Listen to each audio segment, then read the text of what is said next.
तो देखिए बच्चों, जब हम बात करते हैं वेल्डिंग की तो सबसे पहले यहाँ पे कुछ बेसिक सी चीज़ मैं लेना चाहूँगा, that is your welding electrodes. तो आपको पता है वेल्डिंग इलेक्ट्रोड्स हमने बात की थी, फ्लक्स कोटेड इलेक्ट्रोड्स होता है। तो यहाँ पे इलेक्ट्रोड का डेजिग्नेशन भी बच्चों आपको पता होना चाहिए। इलेक्ट्रोड डेजिग्नेशन कि इलेक्ट्रोड्स की जो कोडिंग दिखी जाती है इलेक्ट्रोड के ऊपर, वो डेजिग्नेशन में कौन सी चीज़ का मतलब क्या होता है, ये हम लोगों को बहुत अच्छे से क्लियर होना चाहिए।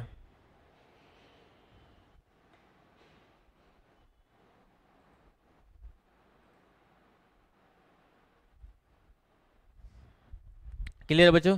तो देखो यहाँ पे, तो चलिए बच्चों फुल एक्टिव हो जाइए, कोई प्रॉब्लम नहीं है। तो यहाँ पे इलेक्ट्रोड डेजिग्नेशन में हम लोग देखते हैं, तो कोई भी इलेक्ट्रोड का डेजिग्नेशन अगर आप लोगों ने देखा होगा E2601, E6052, इस तरह से कुछ इलेक्ट्रोड्स के डेजिग्नेशन या कोड लिखे जाते हैं, ठीक है ना।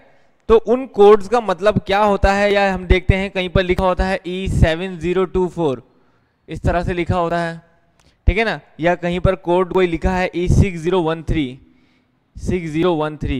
तो बच्चों इन कोड्स में आपको जरूर क्वेश्चन बनेगा आपका आरआरबी जेईई में कि इन कोड्स का मतलब क्या है। तो देखिए इनको भी ढंग से हम लोग नोट कर लें तो बहुत अच्छा होगा।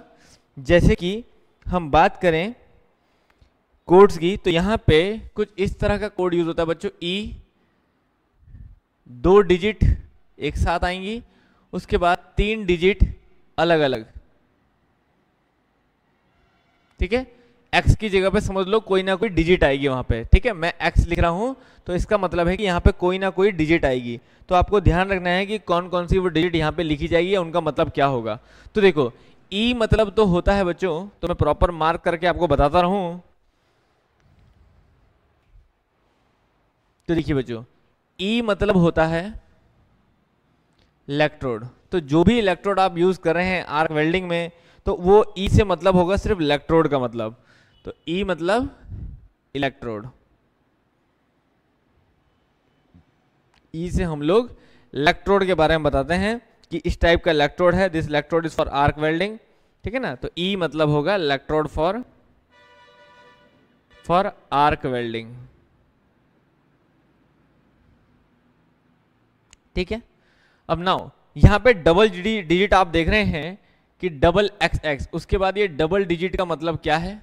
तो कभी कभी ट्रिपल डिजिट भी यूज होती है।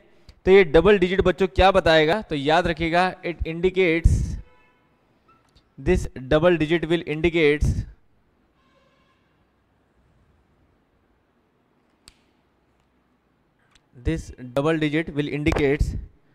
Tensile strength. ये इस इलेक्ट्रोड की टेंसाइल स्ट्रेंथ बताता है बच्चों। तो यहाँ पे हम डिजिट से उसकी टेंसाइल स्ट्रेंथ लिखेंगे, वो भी किस में लिखेंगे, kg² पर mm में, kgf² पर mm में, ठीक है। यहाँ पे हम लोग टेंसाइल स्ट्रेंथ को लिखते हैं। तो टेंसाइल स्ट्रेंथ बच्चों जो भी होती है वो डबल डिजिट में भी हो सकती है और 3 डिजिट में भी हो सकती है। तो याद रखिएगा ये 2 डिजिट हमने यहाँ लिखा है, 2 और 3 दोनों डिजिट हो सकती है, 2 डिजिट भी हो सकती है और 3 डिजिट भी हो सकती है। तो जितना वैल्यू लिखा होगा वो वैल्यू यहाँ पे हम लोग लिख देते हैं, ठीक है ना। तो बस ये हमारा स्ट्रेंथ बताना में थाउजेंड्स ऑफ पाउंड्स पर स्क्वायर इंच में भी बता सकते हैं हम लोग, ठीक है। तो kgf पर mm² जनरली लिखा जाता है, mm² आएगा, ठीक है। kg पर mm² में हम यहाँ पे टेंसाइल स्ट्रेंथ लिखेंगे। तो इतना बच्चों याद रखिएगा, सबसे ज़्यादा पूछने का चांस इसी का है। तो पहली 2 या 3 डिजिट जो होगी वो हमारी टेंसाइल स्ट्रेंथ के बारे में बताएगी। उसके बाद जो अगली डिजिट है बच्चों वो हमारी बताती है, जो नेक्स्ट डिजिट है हमारी, ये बताती है हमारी welding position. This will show our welding position. बच्चों ध्यान रखिएगा, इस पे क्वेश्चन आने का पूरा चांस है, क्योंकि इलेक्ट्रोड्स के ऊपर आपने बाकी चीजें तो आपको पता है इलेक्ट्रोड्स की, ये आपसे पूछ सकता है, तो इसलिए ध्यान रखिएगा। वेल्डिंग पोजीशन मतलब जैसे कि फ्लैट वेल्डिंग है, वर्टिकल वेल्डिंग है, हॉरिजॉन्टल वेल्डिंग है, तो इनको आप अलग अलग डिजिट और सिंबल से यूज कर सकते हो बच्चों, ठीक है ना। जैसे कि मैं एग्जांपल लिखूं तो 1 हम यूज करते हैं फ्लैट वर्टिकल ओवरहेड। अगर मैं डिजिट 1 लिख रहा हूं तो इसका मतलब फ्लैट वर्टिकल ओवरहेड, ओवरहेड को मैं सही तो फ्लैट वर्टिकल ओवरहेड के लिए 1 डिजिट यूज होती है। अगर हम बात करें 2 डिजिट की तो याद रखिए फ्लैट और हॉरिजॉन्टल के लिए 2 डिजिट यूज होती है, फ्लैट और हॉरिजॉन्टल पोजीशन के लिए 2 डिजिट यूज होती है। ऐसे ही 3, 4 भी है। तो बच्चों ध्यान रखिएगा यहाँ पे इस तरह से हम लोग डिजिट यूज करते हैं। जो आपको तो सिर्फ इतना पता होना चाहिए कि वो हमें क्या बताता है, वो हमें वेल्डिंग पोजीशन के बारे में बताता है कि वेल्डिंग पोजीशन कैसी है। तो बस जो जो मैं बता रहा हूं उसको प्रॉपरली ध्यान रखिएगा, ठीक है। Tensile strength, welding position. अच्छा मैंने आपके कमेंट नहीं देखे आज, कोई प्रॉब्लम तो नहीं है? Everything is good. आज बच्चे इतने कम क्यों हैं?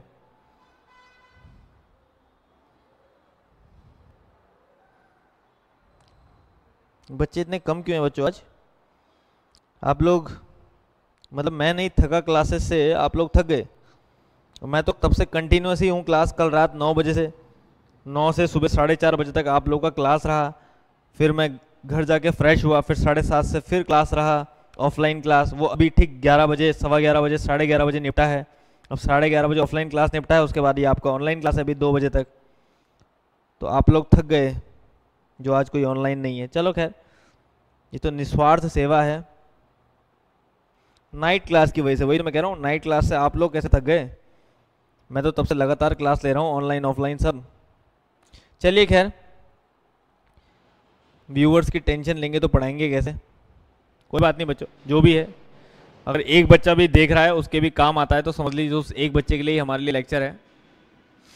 चलिए, मैकेनिकल में तो वैसे ही कोई देखता नहीं है, ठीक है। तो फिलहाल हम तो यही मान के चल रहे हैं कि 200-300 बच्चे देख रहे हैं हमें इस टाइम पे, तभी जाके मोरल हाई रहता है हमारा।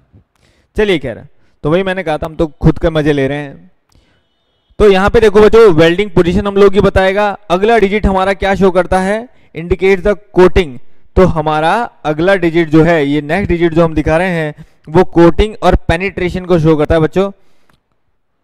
अगला डिजिट जो है वो लगभग सर्किट का एनालिसिस देगा आपको, ठीक है ना। सर्किट किस तरह का है इसके बारे में बताएगा, मतलब टाइप ऑफ करंट, कोटिंग कैसी है, पेनिट्रेशन कैसा है, हाई पेनिट्रेशन है, लो पेनिट्रेशन है। तो इसको समझ लो आप, coating, penetration, type of current, ये सब हमें इस डिजिट से इंफॉर्मेशन मिलती है बच्चों। इस तरह के डिजिट से हम लोग को इंफॉर्मेशन मिलती है, ठीक है ना। और इसमें बच्चों एक क्वेश्चन और याद रखिएगा, आपसे सिंपल पूछ सकता है कि 1 डिजिट से, तो याद रखिए 1 में मैंने सारे लिए हैं लगभग ऑल पोजीशन के लिए। ऑल पोजीशन के लिए 1 डिजिट यूज होती है, ठीक है, लगभग ऑल पोजीशन के लिए। अगर आपसे पूछता है 0, तो याद रखिएगा इसमें 0 डिजिट यूज नहीं होती है। 0 मतलब कोई पोजीशन नहीं, 0 नहीं यूज होता है, 1 से ही यूज होता है, 1, 2। क्लियर है ना? तो इसमें कंफ्यूज मत होइएगा, 0 नहीं आता है इसमें, ठीक है। तो यहाँ पे हम लोग क्या बोल रहे हैं, जो 4th डिजिट हमारी, वो हमारी बच्चों सर्किट के बारे में बताती है, क्योंकि सर्किट से ही हमें पेनिट्रेशन का पता चलता है, कौन सा करंट है हमारा वो पता चलता है। तो याद रखिएगा हमें इसमें मेनली सप्लाई का, पावर सप्लाई आप कह सकते हो, पावर सप्लाई की इंफॉर्मेशन मिलती है कि आइदर वो AC है और DC है, स्ट्रेट पोलैरिटी है या रिवर्स पोलैरिटी है। ये इंफॉर्मेशन हम लोगों को यहाँ पे मिलती है। क्लियर है? जो हमारी 4th डिजिट है, ठीक है, समझ आए बच्चों बात? जो हमारी 4th डिजिट है उससे हमें ये सारी इंफॉर्मेशन मिलती है। नाउ इसके बाद हम ये बात करें लास्ट डिजिट की, तो बच्चों लास्ट डिजिट हमें बताती है कि कौन सा एलॉय, इलेक्ट्रोड में अगर कोई एलॉय हमने ऐड किया है। जैसे हमें पता है कि इलेक्ट्रोड में मटेरियल की जो मेटल, वेल्ड मेटल है, उसकी प्रॉपर्टीज को इंप्रूव करने के लिए हम लोग इसमें एलॉय भी ऐड करते हैं। तो कौन सा बच्चों एलॉय हमने ऐड किया है? तो टाइप ऑफ एलॉय,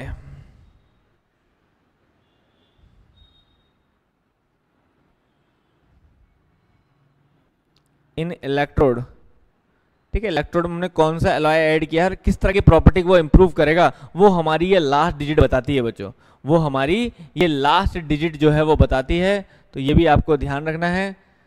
तो मुझे लगता है ये लास्ट वाली भी काफ़ी इंपॉर्टेंट हो जाती है कि किस तरह का एलॉय हम लोग यूज़ करें। जैसे हम सिंपल बोल सकते हैं कि अगर मैं 1 लिख रहा हूँ तो जनरली 1 यूज़ करते हैं हम लोग जब टफनेस वगैरह बढ़ानी हो, डक्टिलिटी इंक्रीज करनी हो, ठीक है ना। तो एग्जाम्पल के तौर पे आप लिख सकते हैं, अगर मैं यहाँ पे 1 लिख रहा हूँ तो 1 मतलब इंक्रीज टफनेस,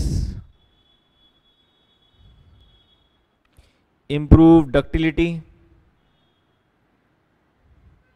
तो बच्चों इस तरह के, तो ये तो नहीं पूछेगा आपसे है डिजिट विजिट किसके लिए क्या यूज़ करते हैं, ये अलग अलग हमारे इलेक्ट्रोड्स होते हैं, ठीक है ना। लेकिन आपको बस यही सब पूछ सकता है कि कौन से डिजिट से पावर सप्लाई दिखाते हैं, कौन से हम टेंसाइल स्ट्रेंथ दिखाते हैं। तो बच्चों ये कोड्स बहुत अच्छे से आपको ध्यान रखने हैं, ठीक है ना, बहुत अच्छे से इन सभी कोड्स को ध्यान रखना है।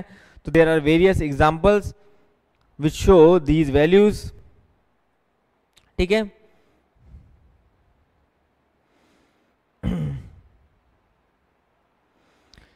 क्लियर है बच्चों। तो इस तरह के आप कई सारे कोड देखेंगे तो अच्छे से इसका स्क्रीनशॉट ले लीजिए। ये टर्मिनोलॉजी पे एक ना एक क्वेश्चन आएगा, तो मैंने जो जो चीज़ें इसमें बता सकता था वो मैंने आपको बता दी, ठीक है, कि किस वैल्यू से क्या क्या चीज़ें शो होती हैं।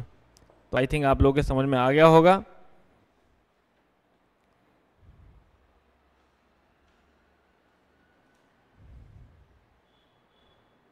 तो ऐसे बहुत सारे बच्चों इलेक्ट्रोड्स हैं हमारे, तो उनको तो पढ़ने की ज़रूरत नहीं है आपको, उनके तो कोड्स पढ़ने की ज़रूरत नहीं है, बस इतना आपको पता होना चाहिए था। नाउ अब मैं बात करता हूँ बच्चों कुछ वेल्डिंग सिंबल्स को लेके, ठीक है। ये इलेक्ट्रोड्स की टर्मिनोलॉजी आप लोग समझ गए होंगे, इलेक्ट्रोड्स का डेजिग्नेशन आप लोग समझ गए होंगे। तो अब हम बात करते हैं कुछ इंपॉर्टेंट वेल्डिंग सिंबल्स को लेके जो पेपर में आ सकते हैं।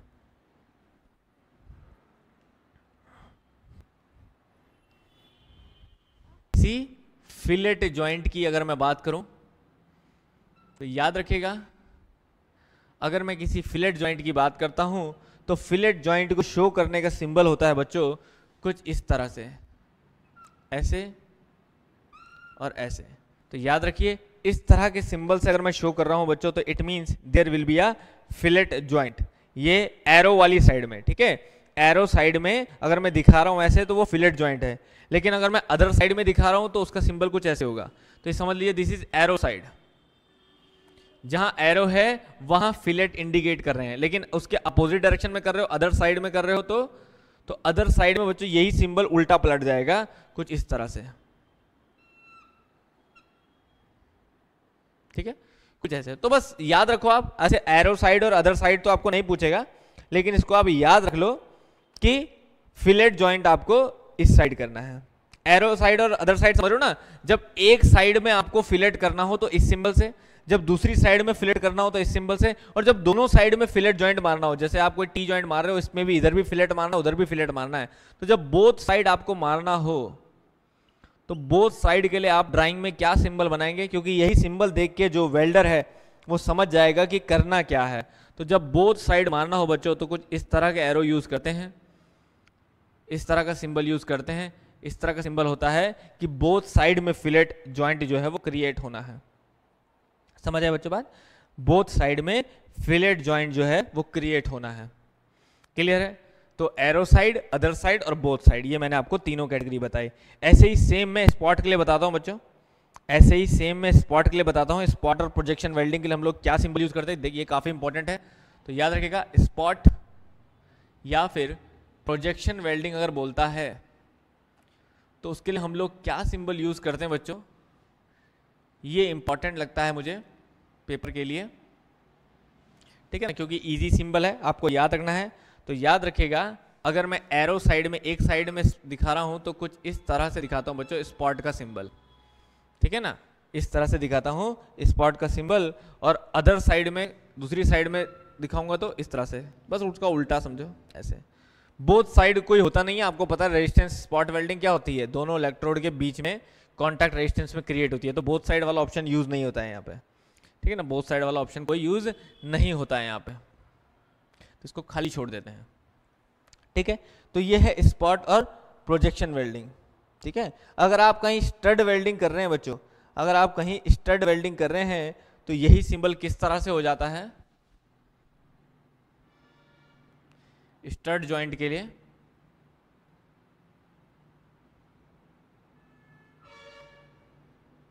स्पॉट की तरह बनाएं, ठीक है ना, स्पॉट की तरह बनाएं और इसे क्रॉस कर दें, ठीक है। सेम जैसे ये स्पॉट पे बनाया मैंने, ऐसा ही स्पॉट की तरह बनाएं और इसे क्रॉस कर दें, बस कैसे, इस तरह से। तो ये स्टड हो जाएगा बच्चों, इस तरह का जो है वो स्टार्ट हो जाएगा। तो कोई भी एक याद रखें, ये बोथ साइड एरो साइड रखने की जरूरत नहीं है, आप सिर्फ एक याद रखें कोई भी, ठीक है ना। सेम ऐसा ही यहां पे भी,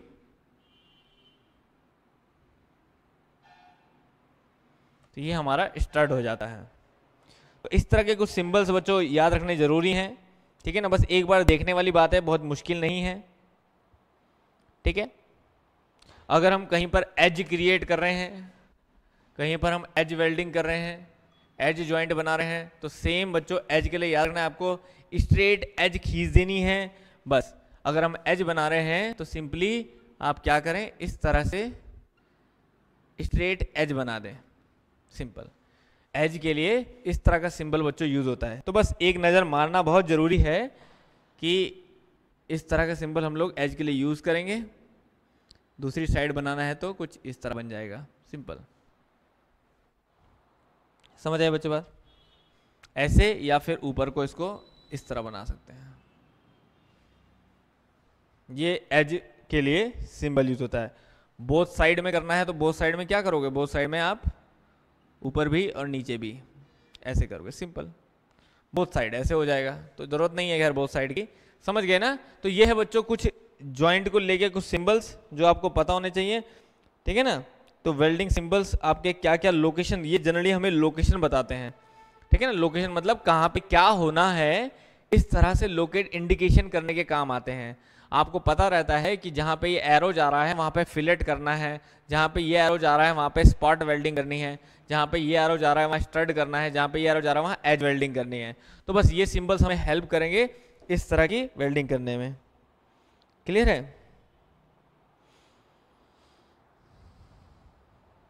क्लियर है, समझ आई बात?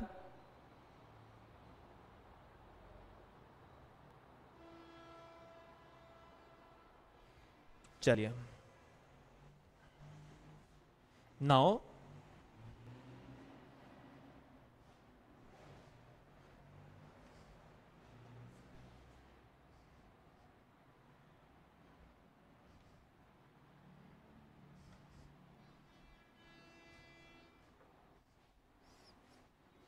कुछ और इंपॉर्टेंट सिंबल्स, ये तो मैंने वेल्ड को लेके बताया बच्चों। अब कुछ ज्वाइंट को लेके सिंबल समझिए कि अलग अलग टाइप के ज्वाइंट के लिए क्या सिंबल यूज है, ये भी काफी इंपॉर्टेंट है। अब मैं एरो साइड और बोथ साइड नहीं बताऊंगा आपको, अब सिंपल बता रहा हूं, ठीक है। तो सिंपल तरीके से याद रखो, बोथ एरो साइड और बोथ साइड में आप उल्टा कर लें बस। तो यहां पे जैसे मैं बोलूं स्क्वायर, अगर हम स्क्वायर ज्वाइंट बना रहे हैं तो स्क्वायर ज्वाइंट के लिए किस तरह का सिंबल यूज होता है, तो याद रखिए कुछ इस तरह का सिंबल यूज होता है। दो पैरेलल लाइन अगर आप ड्रॉ करते हैं तो this is for square joint, this is for square joint. अगर मैं वी ज्वाइंट बना रहा हूं बच्चों तो इस तरह से लाइन ड्रॉ करूं और इस पे ऐसा वी बना दूं तो this is for V joint, ठीक है ना। ये लाइन हमारी वी ज्वाइंट कहलाती है। अगर मैं बच्चों, ठीक है, ग्रूव समझ रहे हो, ग्रूव जिस तरह के ग्रूव होंगे, तो ज्वाइंट बोलो या ग्रूव बोलो, कि यहाँ पे स्क्वायर ग्रूव होगा, ये वी ग्रूव के लिए होगा। तो आप ग्रूव समझ सकते हैं कि डिफरेंट टाइप्स ऑफ ग्रूव्स के लिए जो जहां पे जॉइंट क्रिएट होगा वो ग्रूव्स कैसे बनाए जाएंगे। स्क्वायर ग्रूव बनाया जाएगा, वी ग्रूव के लिए ऐसा दिखाया जाएगा। और अगर यू है, अगर यू ग्रूव है तो याद रखो बच्चों, यू ग्रूव पेपर में एक बार पूछा हुआ है, यू ग्रूव के लिए ऐसा दिखाया जाता है। यू आपको नीचे एक यू बना देना है इस तरह से, इस तरह से नीचे एक U बना देना है, तो that is called U groove, इसको हम U ग्रूव बोलते हैं। अगर हम J ग्रूव बना रहे हैं तो सेम बच्चों याद रखो, J ग्रूव के लिए सेम थोड़ा सा एरो जो है वो इस तरह से जाता है और J ग्रूव के लिए ऐसा हो जाता है। एक साइड जो है हम इस तरह से दिखा रहे हैं तो वो J ग्रूव हो जाता है। U में आप बोथ साइड सिमेट्रिक ऐसे ड्रॉ करेंगे U को, और J में एक साइड हल्का सा J टाइप ड्रॉ हो जाएगा, उसको J ग्रूव कहते हैं। क्लियर है? और स्कार्फ, अगर हम कहीं पर स्कार्फ ज्वाइंट स्कार्फ ग्रूव बना रहे हैं, स्कार्फ मतलब समझते हैं आप, स्कार्फ SCARF, स्कार्फ मतलब होता है बच्चों इंक्लाइंड, नॉर्मल भाषा में बोले तो इंक्लाइंड ज्वाइंट। तो स्कार्फ के लिए आप लोगों को कुछ नहीं करना है, सिंपल स्कार्फ मतलब इंक्लाइंड लाइन ऐसे। इस तरह की इंक्लाइंड लाइन ड्रॉ कर देनी है। क्लियर है? समझ आए बच्चों बात?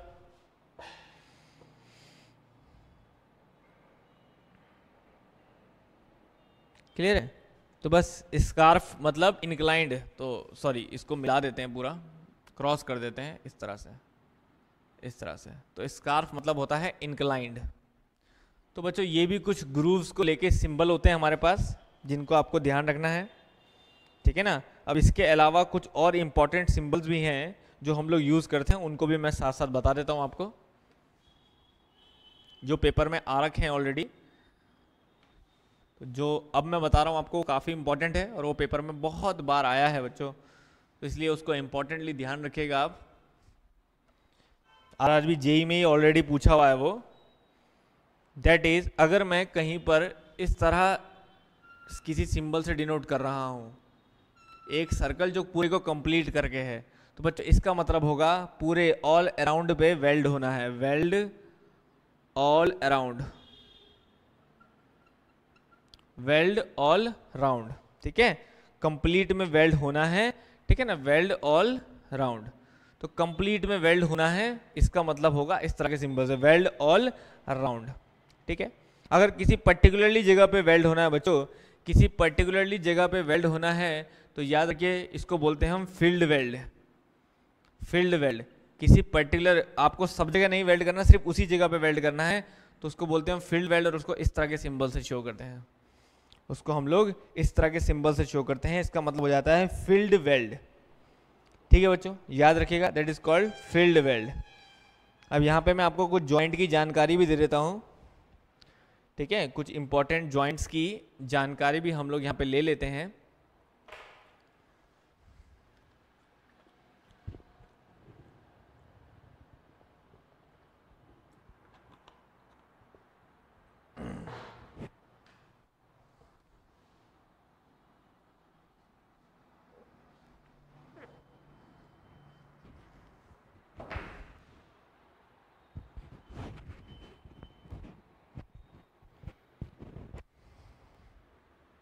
नाउ देखिए, टाइप्स ऑफ जॉइंट मैं आपको बताता हूँ यहाँ पे, टाइप्स ऑफ जॉइंट। तो इसके सिंबल तो नहीं आपको करने हैं, लेकिन टाइप्स ऑफ जॉइंट जरूर इंपॉर्टेंट रहेगा, क्योंकि एक दो तीन जॉइंट ऐसे हैं जो पेपर में आ रखे हैं और वो आपने सुने भी नहीं होंगे। तो वो क्या क्या हैं, उसमें कोई कन्फ्यूज़न ना हो, तो आइए उनको भी समझ लेते हैं एक एक बार। तो मैं डायग्राम के थ्रू समझाने की कोशिश करूँगा बच्चों, क्योंकि उससे आपको याद रहेगा लंबे समय तक।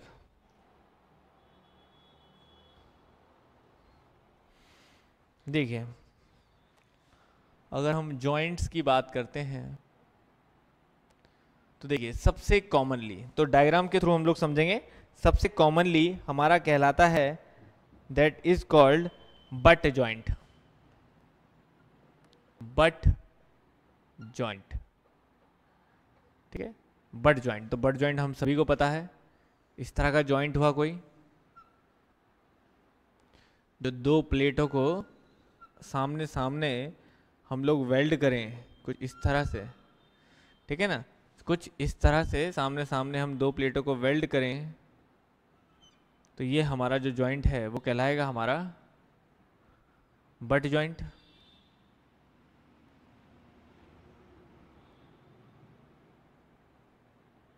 इस तरह से, तो ये समझ लीजिए, क्या इस लाइन को ड्रॉ करना बेकार है, कंफ्यूजन होगा।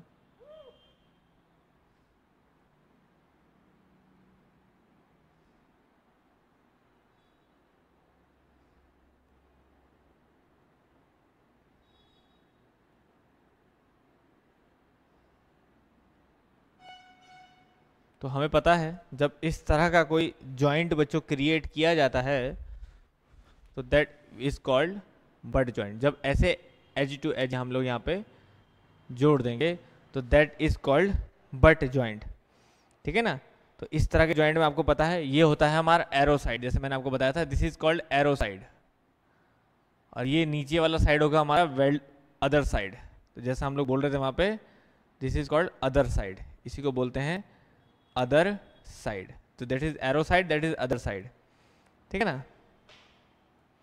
क्लियर है? तो ये हमारा बट जॉइंट हो जाता है। अब जॉइंट ऐसे ही होगा, ऊपर से वेल्ड जो होगा वो वेल्ड तो ऐसे ही होगा, इस तरह से, ठीक है ना। प्रॉपर वेल्ड बीट जो जमा होगी वो वेल्ड बीट तो सामने से ऐसे ही होगी। बट जॉइंट आप याद रखिए, इस तरह का जॉइंट हमारा बट जॉइंट कहलाता है, ठीक है। सेकंड कहलाता है बच्चों कॉर्नर जॉइंट। कॉर्नर जॉइंट, तो बट जॉइंट में तो कोई दिक्कत नहीं है किसी को भी समझने में। कॉर्नर जॉइंट क्या होता है, जब एक प्लेट हमारा कुछ इस तरह से हो,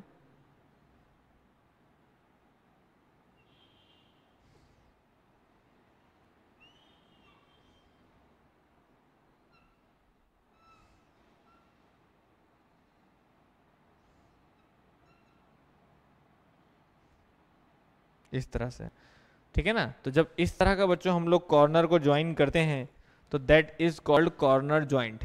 जो इधर से इधर तक के कॉर्नर में इस तरह से हम लोग ज्वाइन कर देंगे, तो that is called corner joint, ठीक है। तो यहाँ पे भी वही है, this is called arrow side और this is called other side, ठीक है। इसको एरो बोलेंगे, एरो साइड बोलेंगे,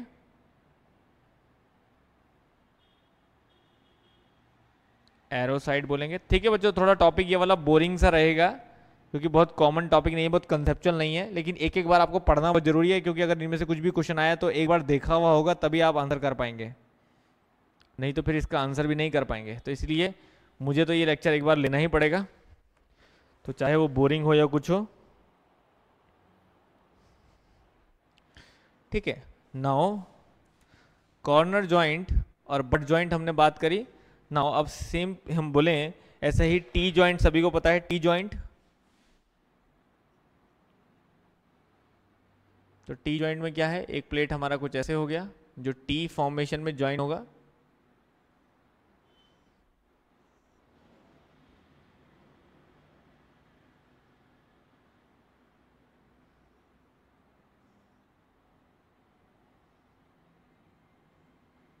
कुछ इस तरह से।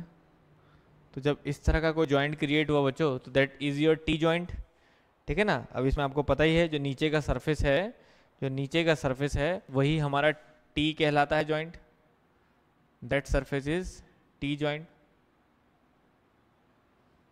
सेम इस तरह का, तो ये जो वेल्ड होगा that is your T joint. तो इसमें भी एक साइड एरो साइड और एक साइड अदर साइड कहलाएगा, तो that is your T joint. Now अब हम बात करें लैप जॉइंट की। अब हम बात करें लैप जॉइंट की, तो ये भी बड़ा कॉमन सा जॉइंट है, सभी को पता है लैप जॉइंट, तो ठीक है ना। जहां पे एक प्लेट कुछ इस तरह से होगी और दूसरी प्लेट कुछ इस तरह से होगी,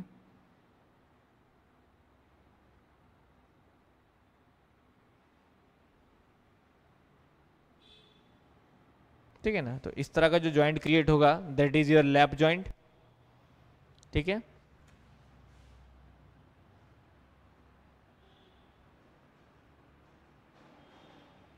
तो that joint will be lap joint, ठीक है। अब एक होता है बच्चों एज जॉइंट। एज जॉइंट क्या होता है, जब सामने से फेस टू फेस जॉइंट होगा तो that is called edge joint. तो एज जॉइंट हो जाएगा जब सामने फेस टू फेस जॉइन होगा, that is your edge joint. तो इस तरह से बोल दें कि मान लीजिए दो प्लेट हैं, तो ये सामने सामने एज टू एज ज्वाइन करेगी, तो that will be your edge joint. इस तरह का जॉइंट जो कहलाएगा बच्चों वो हमारा एज जॉइंट कहलाएगा, जिसमें समझो ये बीच का जो सरफेस है हमारा, बीच का जो प्लेन है हमारा, यही हमारा जो है वो एज जॉइंट होगा, यहाँ पे दोनों सरफेस जो हैं वो मिले हैं, that is your edge joint. अब इसके अलावा कुछ और जॉइंट के नाम है बच्चों जो पेपर में आपसे पूछा जाता है, उनको भी मैं बताया, तो जो काफ़ी इंपॉर्टेंट है क्योंकि ये सब कॉमन से हैं, ये तो कॉमन से हैं, इतना ज़्यादा पेपर में नहीं आते हैं, लेकिन जो दूसरे जो हैं जो सबसे ज़्यादा और पूछे जाते हैं, आइए उनको भी मैं बता देता हूँ। तो आई थिंक आप लोगों को समझ में आ रहा होगा ये सब जॉइंट। तो बस बच्चों एक बार देखना है, बाकी कोई ऐसी समस्या नहीं है, एक बार आपको सिर्फ देखने हैं ये जॉइंट।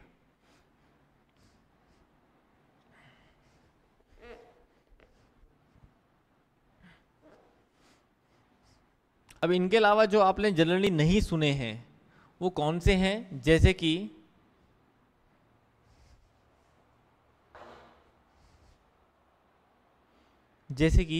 जॉगल्ड जॉइंट,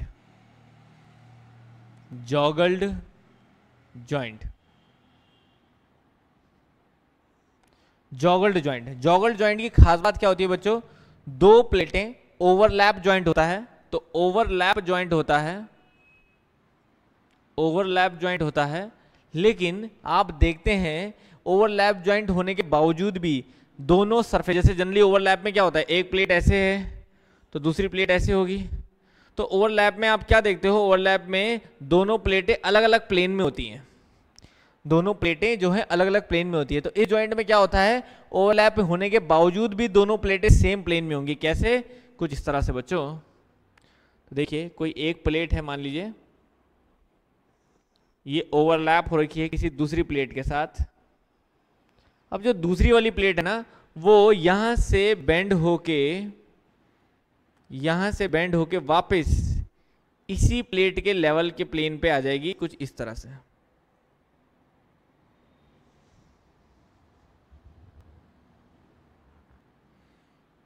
कुछ इस तरह से। तो बच्चों इस तरह का जॉइंट कहलाता है जॉगल जॉइंट। अब इसमें आप देख सकते हैं both the plates are overlapped but upper surfaces are lying on a same plane. ठीक है ना, यहां पे आप देख सकते हो, तो यहां पे इस तरह से जॉइंट क्रिएट होता है बच्चों।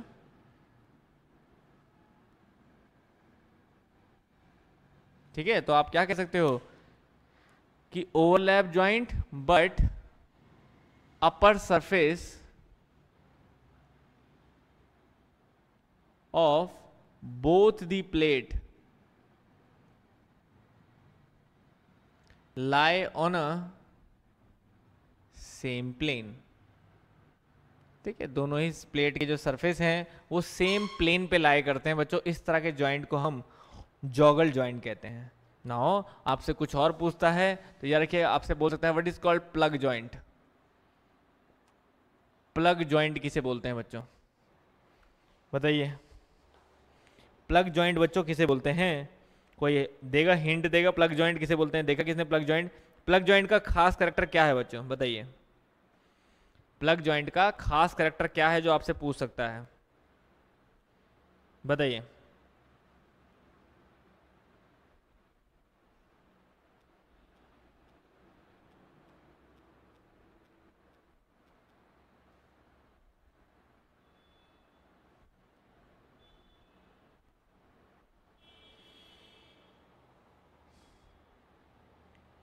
बताइए।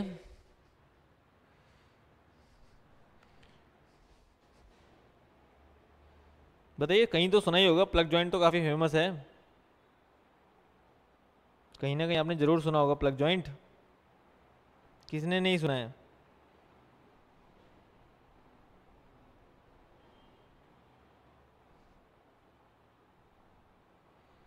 किसी ने नहीं सुना है, नहीं पता। चलो मैं बता देता हूं। देखो प्लग जॉइंट बोलते हैं, ध्यान रखो, इसका मेन कैरेक्टर ये है कि it is same look wise same as rivet joint. ठीक है ना, ये सभी पॉइंट जो बच्चों में लिख रहा हूं ना इनके बारे में, ये आपको सीधा सीधा क्वेश्चन पूछूंगा मैं आने वाले दिनों में, तो आपको सीधा स्टेटमेंट ये टिक करना होगा जो जो जिसके बारे में मैं लिख रहा हूं। ठीक है, तो यहां पे हम क्या बोलते हैं, प्लग जॉइंट जो है it is same as rivet joint, rivet joint की तरह नजर आता है। ये कैसा होता है, इसका मैं टॉप व्यू आपको दिखाऊं तो टॉप व्यू देखिएगा। मान लीजिए एक प्लेट है,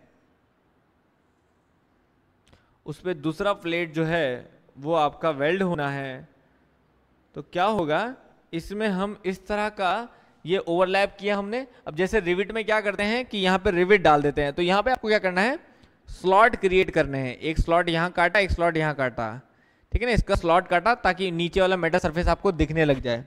ठीक है, एक स्लॉट यहाँ काटा और यहाँ आपने वेल्ड कर दिया, यहाँ आपने वेल्ड कर दिया। तो जरूरी नहीं है स्फेरिकल स्लॉट काटें, आप किसी और शेप में भी स्लॉट काट सकते हैं। तो बच्चों कैसा नजर आता है, बिल्कुल वैसा नजर आता है जैसे एक रिवेट जॉइंट होता है। ठीक है ना, या मेटल जो है फिल कर दिया जाता है जिससे कि ये जॉइंट क्रिएट होता है, तो समझ लीजिए उसे प्लग पकड़ लेता है प्लग की तरह। तो ऐसे में ये बिल्कुल ऐसा लगता है जैसे रिवेट जॉइंट होता है। तो याद रखिएगा, it has same view as rivet joint. तो रिवेट जॉइंट की तरह ही ये क्रिएट किया जाता है, बस रिवेट की जगह पे वहां पे समझो वेल्ड हो रखा है। तो इस तरह के जॉइंट को बच्चों हम प्लग जॉइंट बोलते हैं। तो ये मैंने आपको कुछ नए जॉइंट बताए हैं जो आपके सिलेबस में कहीं आपने नहीं पढ़े होंगे, तो इनको आप ध्यान रखिएगा क्योंकि ये क्वेश्चंस ऑलरेडी पेपर में आ चुके हैं। तो जॉगल्ड जॉइंट आप समझ गए, उसका खास कैरेक्टर क्या है कि दोनों अपर सरफेस जो है वो सेम प्लेन पे होते हैं। और प्लग जॉइंट का खास कैरेक्टर क्या है कि वो एक रिवेट जॉइंट की तरह जॉइंट क्रिएट किया जाता है। तो आपसे क्वेश्चन में आ भी सकता है कि कौन सा जॉइंट ऐसा है जो रिवेट की तरह क्रिएट किया जाता है, तो that is called plug joint. ऐसे ही सेम बच्चों आपसे पूछता है एक और जॉइंट में, यहाँ पे नाम याद आया मुझे, that is called half corner joint. एक आपसे पूछता है बच्चों what is called half corner joint.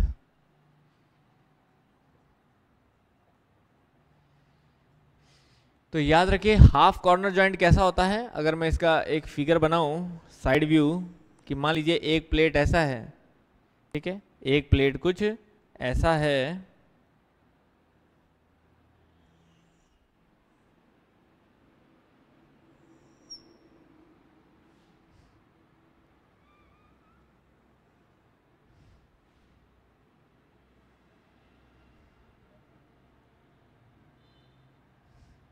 ठीक है, और हम इस पे दूसरा कॉर्नर प्लेट लगा। तो अभी तक हमने क्या पढ़ा था, जैसे हम कॉर्नर टाइप के पढ़ रहे थे, तो कैसे पढ़ रहे थे, इस तरह से पढ़ रहे थे, ऐसे ज्वाइन करेंगे।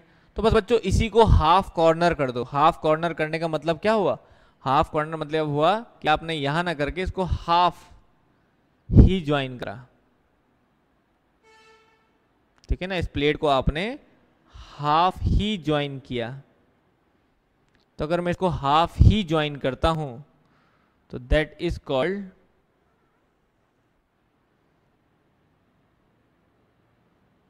हाफ कॉर्नर, ठीक है ना, ये हमारा हाफ कॉर्नर हो जाता है बच्चों, कुछ इस तरह से। तो बस अब आप इसे वेल्ड कर सकते हैं।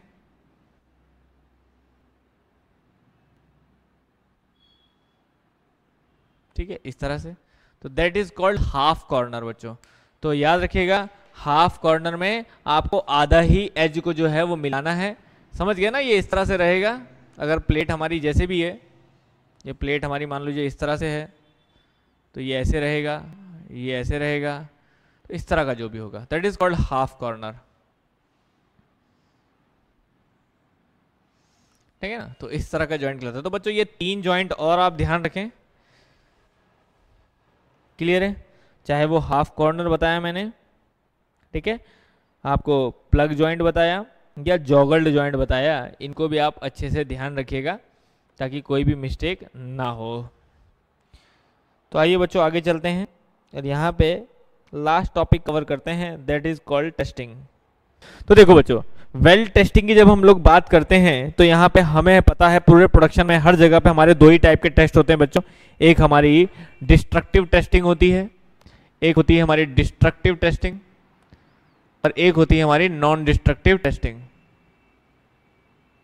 ठीक है। तो यहाँ भी सेम वही है, डिस्ट्रक्टिव टेस्टिंग और नॉन डिस्ट्रक्टिव टेस्टिंग।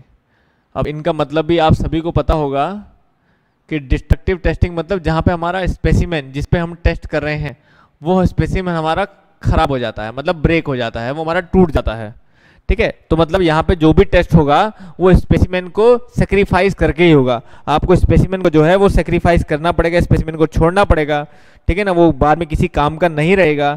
तो उस तरह के जो भी हमारे टेस्ट होते हैं वो डिस्ट्रक्टिव आते हैं। जैसे आपने तोड़ के देखा, बेंड करके देखा, काट के देखा, तो ऐसे कोई भी टेस्ट होंगे जहाँ पे आप स्पेसिमेन को खराब कर देंगे, उसको दोबारा यूज नहीं कर पाएंगे, तो वो सब हमारे डिस्ट्रक्टिव टेस्टिंग होते हैं, ठीक है ना। और जो हमारे नॉन डिस्ट्रक्टिव होते हैं, जैसे मतलब समझ लीजिए आपकी बॉडी में आपने ब्लड निकाल लिया, तो बॉडी का ब्लड तो निकल गया ना जो, अब उसको तो दोबारा डालेंगे नहीं, तो जो निकल गया वो डिस्ट्रक्टिव है, वो आपके लिए ब्लड आपकी बॉडी से निकाला, तो ब्लड टेस्ट एक तरह का डिस्ट्रक्टिव टेस्टिंग हो गया।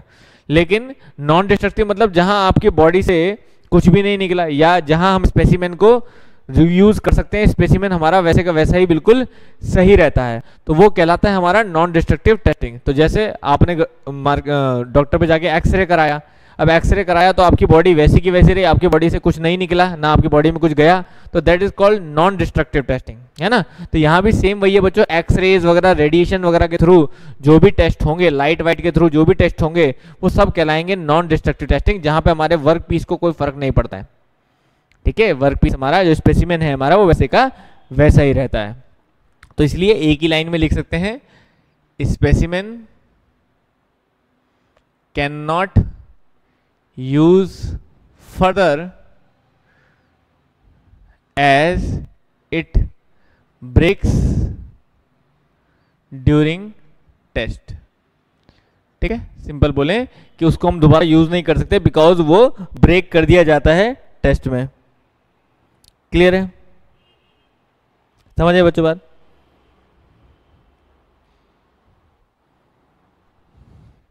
ठीक, now non destructive testing when specimen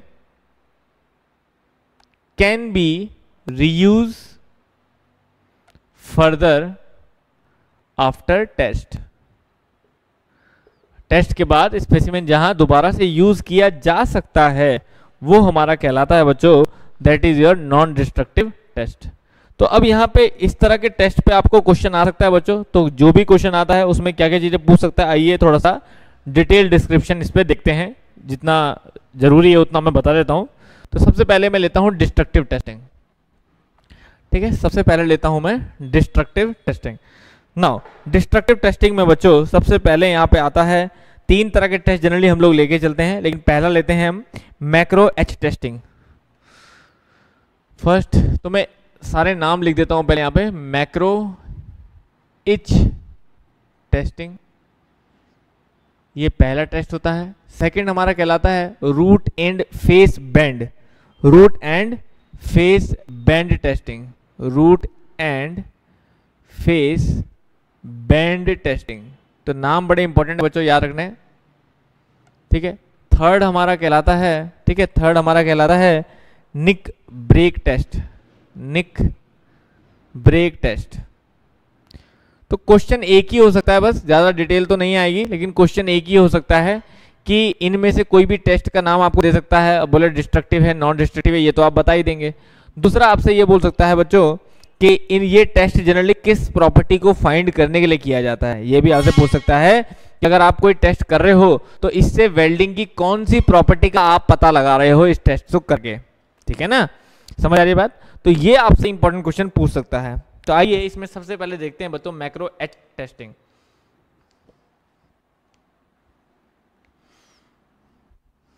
ठीक है, मैक्रो एच टेस्टिंग किस तरह का टेस्टिंग है बच्चों, देखें यहाँ पे हम लोग। तो यहाँ पे जनरली इस तरह के टेस्टिंग में देखो मैं आपको समझाता हूँ बिल्कुल सिंपल भाषा में। पहले ये इचिंग क्या होता है, इचिंग एक केमिकल होता है। ठीक है, मैक्रो एच टेस्टिंग में हम लोग क्या स्पेसिफाई करते हैं कि जो भी वेल्डिंग हमारी हुई है पेरेंट मेटल के साथ, तो पेरेंट मेटल में कितना हमारा वेल्डिंग एरिया है और कितना हमारा पेरेंट मेटल का एरिया है उसको आप स्पेसिफाई, क्योंकि जब वेल्ड हो जाता है तो सब एक जैसा नजर आ रहा है ना, जब वेल्ड हो जा रहा है तो सब कुछ एक जैसा नजर आ रहा है, तो आप इसको डिस्क्रिमिनेट नहीं कर पाते कि पेरेंट मेटल एरिया कितना है और वेल्ड बीड जो है, वेल्ड जो है, जो वेल्ड मेटल है वो कितना है। तो समझ लीजिए यहाँ पे वेल्ड मेटल और पेरेंट मेटल को अलग अलग स्पेसिफाई करने के लिए हम लोग ये टेस्ट करते हैं मैक्रो एच टेस्टिंग। तो इसमें केमिकल का यूज करके, ठीक है ना, केमिकल का यूज करके हम उसमें कलर प्रोड्यूस करते हैं और जिससे वो डार्क और लाइट शेड में आपको वेल्ड और पेरेंट मेटल अलग अलग दिखाई देता है। ठीक है ना, तो यहाँ पे हमारा मेनली वही है बच्चों। तो this test is for creating a difference in cross section between weld metal and parent metal। Simple भाषा में बोल रहा हूं तो ऐसा, और ये डिफरेंस हमें पता चलता है कलर से। ठीक है ना, अलग अलग शेड के कलर डेवलप होते हैं उसके ऊपर, उससे हमें ये पता चलता है। ठीक है, और बाकी इससे हमें पोरोसिटी, इंक्लूजन, पुअर फ्यूजन, ये सब डिफेक्ट मिलता है। Also to detect porosity, inclusion, inclusion मतलब कोई डर्ट या स्लैग जो है वो अंदर चले गया है, ठीक है ना, तो पोरोसिटी, इंक्लूजन और फ्यूजन, एंड फ्यूजन मतलब कितना मेटल जो है वो फ्यूज हुआ है अंदर, ये सब डिटेल हमें यहाँ से मिल जाती है, ठीक है। पेनिट्रेशन वगैरह का भी पता चल जाता है वैसे, ठीक है। और फिनिश और हमारा ये मेनली, तो अब देखिए अब ये होता कैसे है बच्चों। सबसे पहले तो हमें क्या है, सैंपल की कटिंग करनी होती है। सबसे पहले हमें सैंपल की कटिंग करनी होती है, कटिंग ऑफ सैंपल। तो जिस पीस में आपको टेस्ट करना है सबसे पहले आप उसकी कटिंग करेंगे, ठीक है। सैंपल की कटिंग करने के आप किसी से भी कर सकते हैं, हैकसॉ से कर सकते हैं, ठीक है ना, कोई भी कटिंग मेथड से आप लोग इसे कट कर सकते हैं सबसे पहले। उसके बाद उसको प्रॉपर पॉलिश करेंगे, उस सरफेस को प्रॉपर पॉलिश करेंगे, एमरी पेपर से उसको रब करेंगे, ठीक है ना, ठीक है। तो उसके बाद हम पॉलिश करेंगे with emery, emery polishing, emery paper सभी ने देखा होगा, तो प्रॉपर एमरी पेपर से पॉलिश करते हैं, ठीक है। अब वो टेस्ट पीस जो पॉलिश हो जाएगा उसके बाद उसे क्लीन सरफेस से, क्लीन क्लॉथ से बिल्कुल क्लीन कर देंगे, और उस पर क्या करेंगे, उस पर एसिड अप्लाई करेंगे। क्लीन दी सरफेस, या सिंपल बोलो पॉलिश वॉलिश किया आपने, रब किया, उसके बाद अप्लाई एसिड सॉल्यूशन, उसके ऊपर एसिड सॉल्यूशन जो है वो अप्लाई किया जाता है बच्चों। एसिड सॉल्यूशन अप्लाई किया जाएगा, और एसिड ये हो सकते हैं बच्चों, नाइट्रिक एसिड हो सकता है, ठीक है, डिजोल्व इन वाटर, उसको थोड़ा सा डाइल्यूट करना है वाटर में डिजोल्व करके, ठीक है ना। तो जनरली एसिड किस तरह के एसिड यूज करते हैं, नाइट्रिक एसिड यूज करते हैं, नाइट्रिक एसिड इन वाटर। तो जनरली हम लोग क्या लेते हैं, 10% नाइट्रिक एसिड और 90% डिस्टिल वाटर, ठीक है। इस तरह की जनरली कंपोजिशन लेते हैं हम लोग, जिसको हम एसिड के ऊपर उसको सॉल्यूशन को अप्लाई करते हैं उस सरफेस के ऊपर। तो नाइट्रिक एसिड एक तरह का ऑक्सीडाइजिंग एजेंट है बच्चों, ठीक है ना, जो सरफेस की इचिंग करेगा, ठीक है ना। नाइट्रिक एसिड दिख रहा है यहाँ नीचे सबको, nitric acid is an oxidizing agent, oxidizing agent which etching the surface,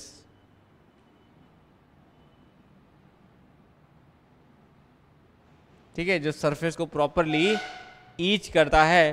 तो जिसके वजह से क्या होता है, जिसके वजह से कुछ देर रखने के बाद पेरेंट मेटल और वेल्ड मेटल अलग अलग कलर्स में शो होने शुरू हो जाते हैं, ठीक है ना। After a few minutes a parent metal and weld metal area will show a discolour for both the materials.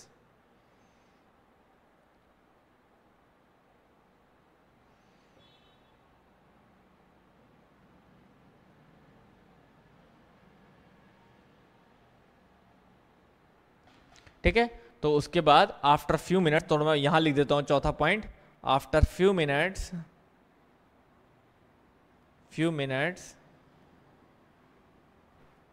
after few minutes parent metal and weld metal will show by light and dark color, light and dark shades, ठीक है, light और dark shade से दिखाई देता है, जिससे कि और हमें पोरोसिटी वगैरह इस तरह के डिफेक्ट्स का भी पता चलता है, ठीक है। वेल्ड और पेरेंट लिख देते हैं, वेल्ड मेटल एंड पेरेंट, क्योंकि हम इसी तरह से लिखते हुए आ रहे हैं अभी तक, मेटल। तो बच्चों इस तरह का टेस्ट हमारा कहलाता है मैक्रो एच टेस्टिंग, ठीक है ना। तो ये आपको मैंने बताया मैक्रो एच टेस्टिंग। क्लियर है, समझ आए बच्चों बात। तो ये आपको याद रखना है इस तरह का टेस्ट। बाकी इसके बाद जो इम्पोर्टेंट हो सकता है वो हो सकता है आपका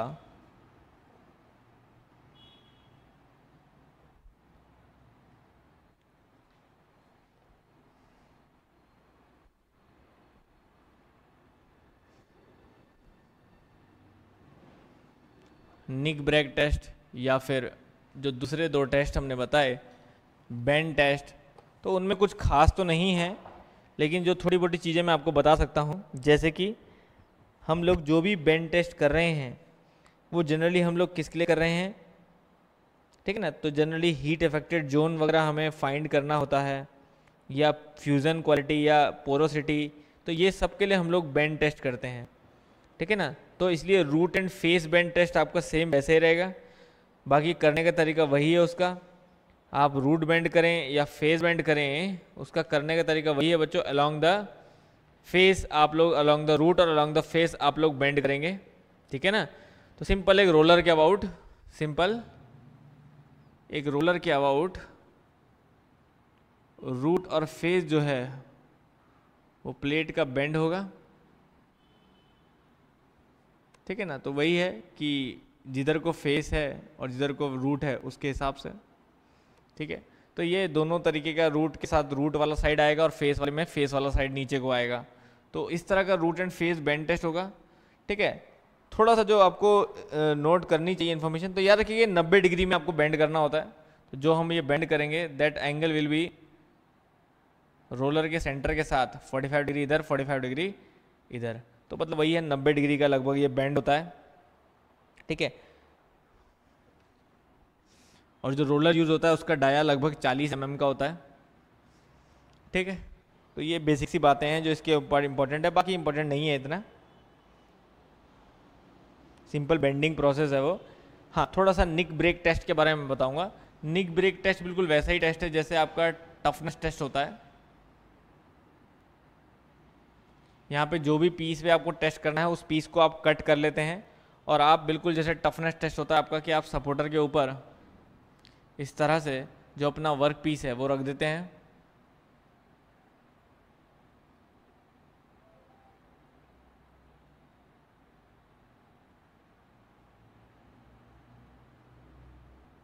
ठीक है ना। इस तरह से जो अपना वर्क पीस है वो आप ऐसे रख देते हैं सपोर्टर के ऊपर, कुछ ऐसे। तो सेम ऐसे ही उसके बाद हैमर से आप हिट करते हैं, हैमर से हिट करते हैं और यहाँ पे एक नॉच क्रिएट कर देते हैं जहाँ पे आपको ब्रेक करना है इस तरह से। तो बस उसी जगह पे आप हैमर से हिट करेंगे और इसको ब्रेक करेंगे। तो इस तरह के टेस्ट को बोलते हैं निक ब्रेक टेस्ट, ठीक है ना। तो ये जनरली किसके लिए किया जाता है, तो ये लिख लेते हैं हम लोग। तो निक ब्रेक टेस्ट याद रखिएगा, करने का तरीका वैसा ही है जैसे 4P इम्पैक्ट टेस्ट अगर आप करते हैं। तो याद रखिए nick break test is used to determine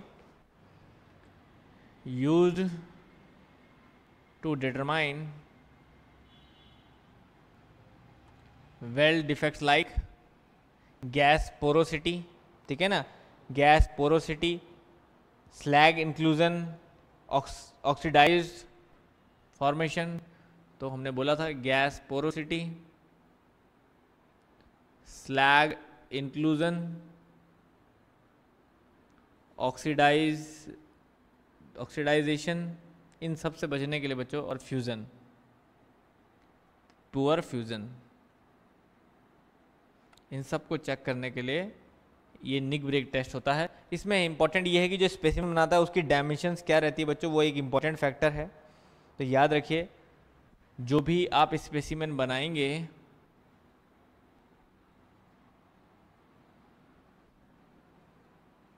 ठीक है, इस तरह का जो भी स्पेसिमेन बनाएंगे उसकी डायमेंशंस क्या रहती हैं, ये विड्थ और आपकी हाइट। तो ये तीनों डायमेंशंस आपको क्लियर होनी चाहिए बच्चों, ये पेपर में हो सकता है कभी पूछ ले, तो इसलिए ध्यान रखिएगा। विड्थ होती है बच्चों 12 mm, स्टैंडर्ड स्पेसिमेन है। हाइट होती है 40 mm और लेंथ होती है 200 mm। तो इस स्पेसिमेन को तैयार किया जाता है इस डायमेंशंस के साथ, ठीक है ना। और बीच में एक ब्रेक तैयार किया जाएगा जिसको हम निक बोलते हैं।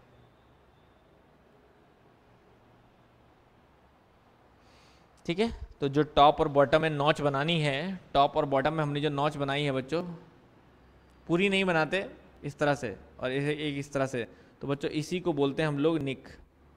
इस टॉप और बॉटम में जो हम नॉच बनाते हैं दैट इज़ कॉल्ड निक।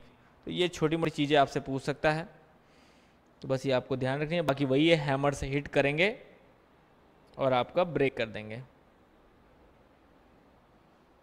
ठीक है बच्चों, तो इस तरह की होती है हमारी डिस्ट्रक्टिव टेस्टिंग।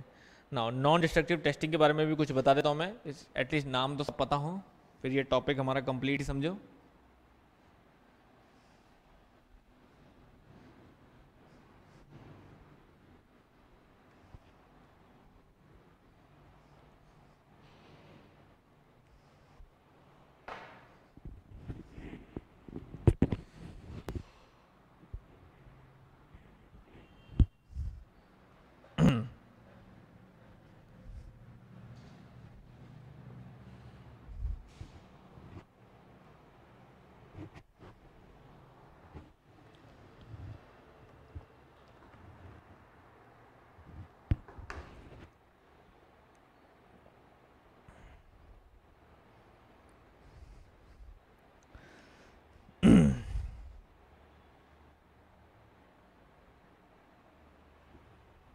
क्लियर है नाउ।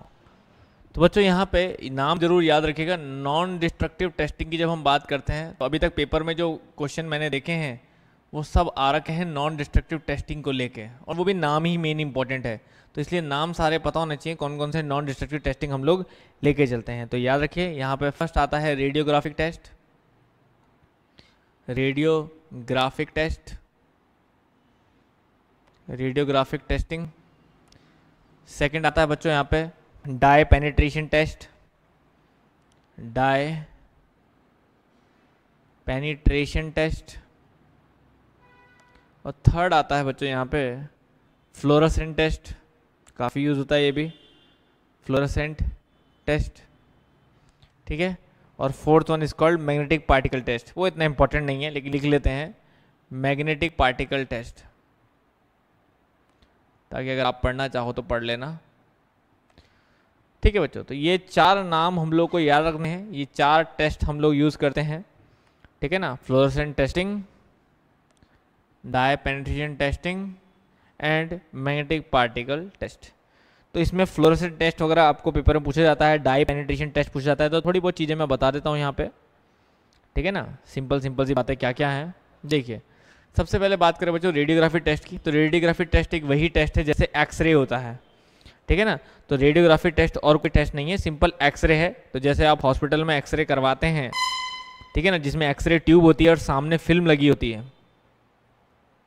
ठीक है ना, तो वन जॉइंट के एक साइड में फिल्म लगी होगी और अदर साइड में एक्सरे ट्यूब होगी। ठीक है ना, तो ये सिंपल एक्सरे टेस्टिंग भी इसलिए आप बोल सकते हैं इसे। ठीक है, तो ये समझ लीजिए आपका जॉइंट है, दिस इज योर जॉइंट। तो जॉइंट के एक साइड में एक्सरे ट्यूब होगी, एक्सरे ट्यूब होगी, और दूसरी साइड में एक फिल्म लगी होगी, थिन फिल्म। ठीक है, जहां पे इसकी इमेज जो है, एक्सरे इमेज जो है वो बन के आएगी। ठीक है ना, तो इस तरह का जो सिंपल टेस्ट हमारा कहलाता है बच्चों, वो हमारा रेडियोग्राफी टेस्ट कहलाता है। ठीक है ना, तो इसमें जनरली हमें पोरोसिटी, क्रैक्स वगैरह हमें विजिबल हो जाते हैं। ठीक है ना, तो याद रखिए इस तरह में हमें पोरोसिटी, क्रैक्स, इस तरह के डिफेक्ट जो हैं वो हमें विजिबल हो जाते हैं हमारी एक्सरे फिल्म में। तो उस फिल्म से हम लोग ये देख सकते हैं कि मटेरियल में किस तरह के क्रैक्स वगैरह यहाँ पे क्रिएट हो रखे हैं। तो बच्चों इस तरह के सिंपल टेस्टिंग को हम बोलते हैं रेडियोग्राफी टेस्टिंग। समझ आई बच्चों बात? क्लियर है? Now second one is important, that is called dye penetration test. ये आप लोगों ने देखा भी होगा, पहले कॉलेज वगैरह में कराया जाता है ये dye penetration test. Second test is called dye penetration test.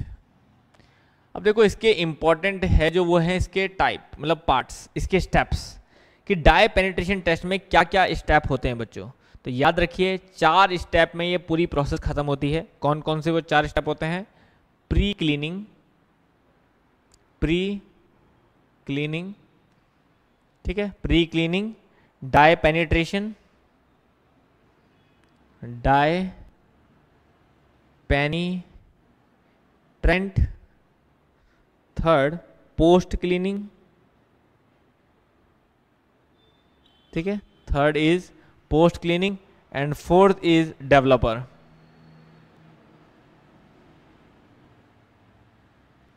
Simple. तो बच्चों ये 4 स्टेप में ये प्रोसेस खत्म होती है डाई पेनिट्रेशन टेस्ट। तो बहुत सिंपल है ये 4 स्टेप, मैं आपको एक बता देता हूँ। देखो प्री क्लीनिंग आपको सामने दिखाई दे रहा है। प्री क्लीनिंग मतलब साफ है कि आपको पहले मटेरियल को पूरा प्रॉपर साफ करना पड़ेगा, ठीक है ना।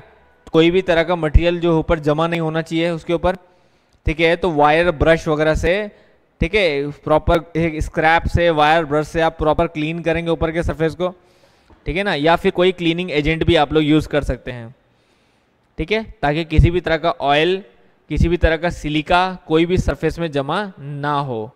क्लियर है? तो उसको बोलते हैं प्री क्लीनिंग। तो कुछ भी अप्लाई करने से पहले पूरे सरफेस को प्रॉपरली, ठीक है, लिखने की जरूरत नहीं, मैं बता रहा हूं बस समझ लीजिए, पूरे सरफेस को प्रॉपर क्लीन किया जाता है थ्रू वायर ब्रश क्लीनिंग, ठीक है ना, थ्रू स्क्रैप हम लोग कंप्लीटली क्लीन करेंगे। उसके बाद क्या करेंगे?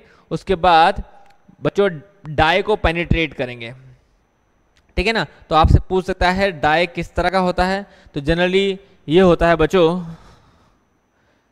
पेनिट्रेट ब्राइट रेड कलर का, ब्राइट रेड लिक्विड डाई। तो बच्चों ब्राइट रेड लिक्विड डाई जो है उसको उस सरफेस के ऊपर पेनिट्रेट किया जाता है, जनरली स्प्रे करते हैं, ठीक है ना, ठीक है ना, जनरली स्प्रे करते हैं, ठीक है। तो याद रखिएगा स्प्रे करेंगे जनरली हम लोग, और स्प्रे करने के बाद लगभग 20 मिनट के लिए उसे छोड़ देंगे फॉर 20 मिनट्स। तो लीव मतलब छोड़ दें फॉर 20 मिनट। तो 20 मिनट्स के लिए उसको, उसके बाद लगभग 20 मिनट्स के लिए छोड़ देते हैं, ठीक है। इतनी सी बात समझ में आ रही है, ठीक है, ताकि वेल डिफेक्ट जहां जहां है वो उस डाई को एब्जॉर्ब कर सके। वेल जैसे कोई क्रैक है ना, कोई पोर है, तो इस कोई होल है, तो इस तरह का कोई भी डिफेक्ट है तो वो उस डाई को क्या करेगा? एब्जॉर्ब करेगा। अब क्या करेंगे? अब हम प्रॉपर पोस्ट क्लीनिंग करेंगे, ठीक है ना। तो क्लीनिंग करने के लिए आपको क्या करना है? जो भी एक्स्ट्रा डाई था ऊपर जो एब्जॉर्ब हो गया वो तो ठीक है, जो भी ऊपर का डाई है उसको प्रॉपरली जो है वो रिमूव करेंगे, ठीक है। तो रिमूव एक्सेस डाई। जो भी एक्सेस डाई कौन सा कहलाएगा? जो एब्जॉर्ब नहीं हुआ है, जो ऊपर सरफेस पे जमा है, उसको प्रॉपरली क्लीन करेंगे, ठीक है ना। Clean through clothes, through smooth cloth से प्रॉपरली क्लीन करेंगे ताकि ऊपर का सरफेस प्रॉपर क्लीन हो जाए। लेकिन जो अप्लाई हो रखा है, जहां पे पेनिट्रेट हो रखा है, वो उसी के अंदर रहेगा, जहां पे एब्जॉर्ब हो रखा है वो वहीं रहेगा, लेकिन जो ये एक्सेसिव है वो सब रिमूव हो जाएगा, ठीक है ना। अब क्या करते हैं? अब इस पे डेवलपर डालते हैं। डेवलपर क्या होता है बच्चों? डेवलपर भी एक तरह का केमिकल है जो लगभग व्हाइट लिक्विड होता है। तो व्हाइट लिक्विड कलर का होता है, व्हाइट कलर का लिक्विड होगा, एक ब्राइट व्हाइट एकदम, उसको स्प्रे किया जाता है, उसी को हम लोग डेवलपर बोलते हैं। तो ये हम लोग स्प्रे करेंगे, ठीक है ना, ये हम लोग स्प्रे करेंगे। तो होगा क्या? जहां जहां वो डेवलपर जाएगा तो जी लगभग ये थोड़ा सा पाउडरी सरफेस टाइप होता है बच्चों, ठीक है ना। उसको थोड़ा सा ड्राई होने देते हैं, स्प्रे करने के बाद थोड़ा ड्राई होने देते हैं। वो एक पाउडर सरफेस, जैसे चौक नहीं होती उस तरह का, चौक को कहीं घिसते हैं तो पाउडर सरफेस आ जाता है। तो ये डेवलपर जो है, ठीक है ना, ये डेवलपर जो है हमारा, उसके ऊपर जैसे स्प्रे कराया जाता है, जैसे उसे ड्राई होने देंगे वो थोड़ा सा पाउडर सरफेस का हो जाएगा, पाउडर जैसा हो जाएगा, पाउडरी सरफेस। तो वो पाउडरी सरफेस क्या है? धीरे धीरे जहां जहां पे वो डाई गया हुआ था वहाँ पे अंदर एंटर करने लग जाएगा, मतलब वो एब्जॉर्ब करने लग जाएगा और वो एंटर कर जाएगा, जिससे कि प्रॉपर हमें जो वाइट डेवलपर के मार्क्स हैं, ठीक है ना, वाइट डेवलपर जो है वो रेड डाई जहाँ जहाँ गया था, समझ रहे ना आप। तो जिस जिस सरफेस पे, देखो मैं आपको दोबारा से बता रहा हूँ, आपने सरफेस लिया, प्रॉपर क्लीन किया, उसके बाद आपने डाई पेनिट्रेट किया, रेड डाई, तो जहाँ जहाँ क्रैक्स थे वहाँ ये रेड डाई अंदर बैठ गया, जहाँ होल थे, क्रैक्स थे, इन डिफेक्ट्स में रेड अंदर बैठ गया। आपने पोस्ट क्लीनिंग करी, सारा डाई रिमूव कर दिया, ठीक है ना। अब वही डाई अंदर है जो पोर्स और क्रैक्स के अंदर है। उसके बाद आपने डेवलपर डाला वाइट, तो वो डेवलपर को थोड़ा ड्राई होने दिया, तो वो क्या हो गया, वो इस जगह पे एब्जॉर्ब हो गया। तो अब ये समझ लो अंदर रेड डाई था, बाहर से वाइट डेवलपर उसमें ऐड हुआ है, तो लगभग पिंक कलर से थोड़े से, है ना, रेड के साथ जब व्हाइट मिक्स होगा तो लगभग थोड़ा पिंक कलर में आपको स्पॉट्स जो हैं वो दिखाई देंगे, ठीक है ना, स्पॉट्स दिखाई देंगे, जो कि जितने भी सरफेस डिफेक्ट होंगे वो आपको यहाँ पे नजर आ जाएंगे। तो इस तरह के टेस्ट को बच्चों बोलते हैं। तो जो भी क्रैक्स होंगे, होल्स होंगे, ठीक है ना, वो सब आपको इस पिंक स्पॉट्स में नजर आएंगे। जितने भी क्रैक्स हैं, जितने भी होल्स हैं, ठीक है ना, वो सब आपको इस पिंक स्पॉट से नजर आते हैं। तो वहां से आप इजीली इनको जज कर पाते हो कि कहाँ पे ये डिफेक्ट्स हो रखे हैं। तो बच्चों इस तरह के टेस्ट को बोलते हैं हम डाई पेनिट्रेशन टेस्ट। तो आई होप आप लोग के समझ में आ गया होगा।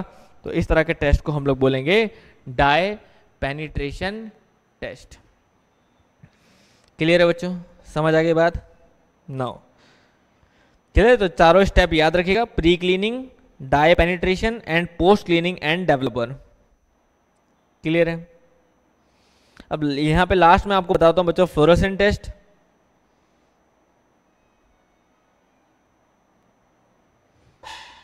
तो ये सिंपल सा टेस्ट है, इसको भी देख लेते हैं।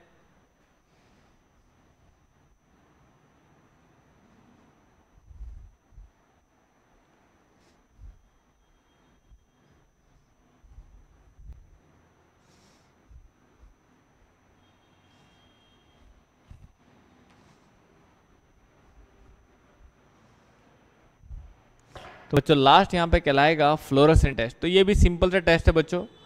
बेसिक तरीके से देखें तो फ्लोरोसेंट कलर आप लोगों ने देखा होगा, ठीक है, चमकने वाला जो कलर होता है, ठीक है ना, जैसे चमकने वाला ग्रीन टाइप का, ब्राइट ग्रीन जैसे रेडियम होता है, इस टाइप का जो चमकने वाला कलर होता है उसे फ्लोरोसेंट कलर बोलते हैं, ठीक है ना, जो चमकता है। तो यहाँ पे हमने एक फ्लोरोसेंट डाई यूज करना है बच्चों, ठीक है ना। तो यहाँ पे समझ लीजिए ये काफी सेंसिटिव डाई होता है हमारी यूवी रेज के लिए, ठीक है ना। तो यहाँ पे हम लोग क्या करते हैं, सरफेस के ऊपर फ्लोरोसेंट डाई को डालते हैं और वो पेनिट्रेट करने देते हैं उसे, और 20 मिनट के लिए छोड़ देते हैं। और उसके बाद जब उसमें से हम यूवी रेज पास करते हैं तो वो चमकने लगता है, फ्लोरोसेंट हमें दिखाई देने लगता है। तो इस तरह से वो हम लोग उसमें इजीली जो है वो जज कर पाते हैं, ठीक है। तो याद रखिएगा फ्लोरोसेंट डाई इज यूज्ड। तो फर्स्ट क्या करना है, क्लीनिंग करना है सरफेस का, cleaning of surface, fluorescent dye will be applied, या स्प्रे की फॉर्म में डाला जाता है, leave it for 20 minutes, 20 minute के लिए उसको छोड़ दिया जाता है, उसको पेनिट्रेट होने दिया जाता है, it penetrates into the cracks and holes, then pass UV rays, ठीक है ना, अल्ट्रावायलेट रेज जो है वो पास की जाती है, ठीक है ना, अल्ट्रावायलेट लाइट से जब एक्सपोज किया जाएगा, देन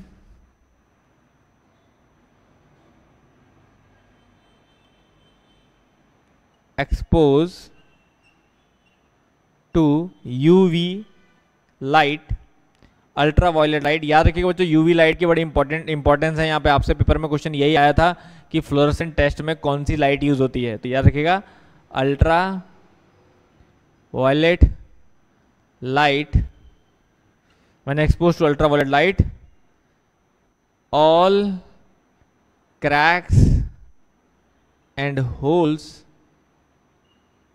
will illuminated तो यहाँ पे चमकने लगेंगे, वो सारे हमारे क्रैक्स और होल जो हैं वो चमकने लगेंगे, ठीक है ना। तो इस तरह के टेस्ट को बच्चों हम लोग फ्लोरोसेंट टेस्ट बोलते हैं। तो आई होप आप लोगों के समझ में आ गया होगा कि फ्लोरोसेंट टेस्ट क्या है, क्लियर है। तो यहाँ हमारे जो भी टेस्ट हैं वो सब सरफेस टेस्ट ही हैं बच्चों, ठीक है ना। तो जो आपको ध्यान रखने हैं, तो ये भी हमारे क्रैक वगैरह के लिए ही है। चलिए देखिए, वेल्डिंग डिफेक्ट बच्चों बात करते हैं तो बहुत मेजरली यहाँ पे वेल्डिंग डिफेक्ट होते हैं, और जनरली वेल्डिंग डिफेक्ट का सबसे बड़ा कारण जो होता है वो सबसे पहले होता है सरफेस क्लीनिंग। अगर आप सरफेस को प्रॉपर्ली क्लीन नहीं करते, मतलब जो वेल्डिंग सरफेस आपने बनाया है उसको प्रॉपर, एक सेकंड बच्चों, ये थोड़ा सा मैं स्क्रीन को बड़ा कर लेता हूं, ठीक है।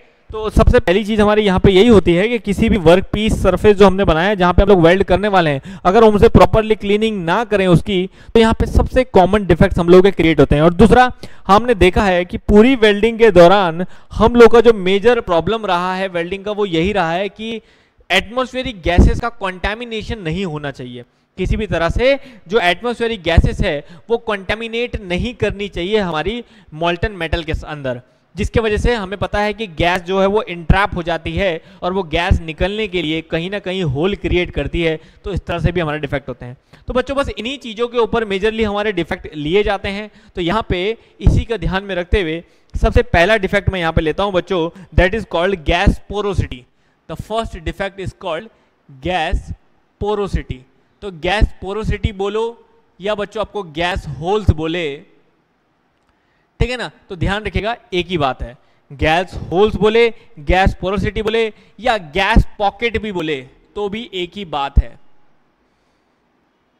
ठीक है। इस तरह का कोई भी डिफेक्ट बोलता है तो आपको ध्यान रखना है।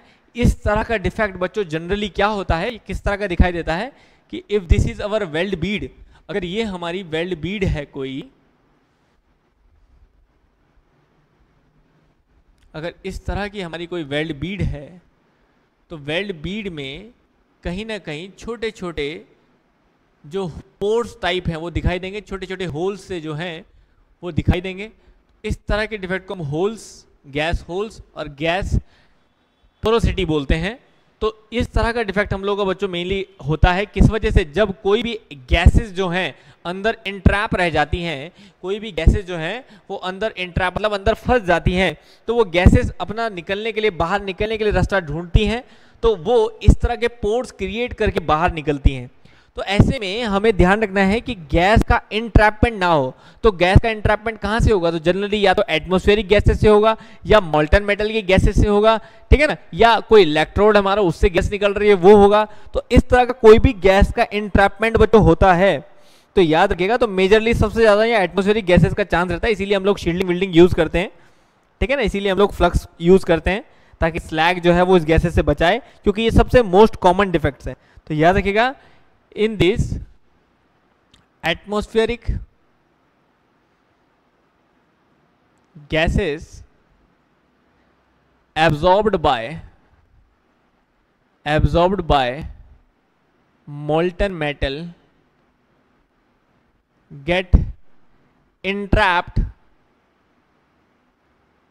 inside and release by making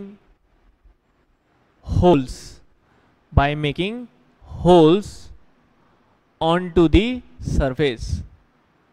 surface पे होल्स बना के बाहर निकलती हैं। तो इस तरह के डिफेक्ट को हम गैस पोरोसिटी और गैस होल्स और गैस पॉकेट्स बोलते हैं। इतनी बात समझ में आए बच्चों, ठीक है।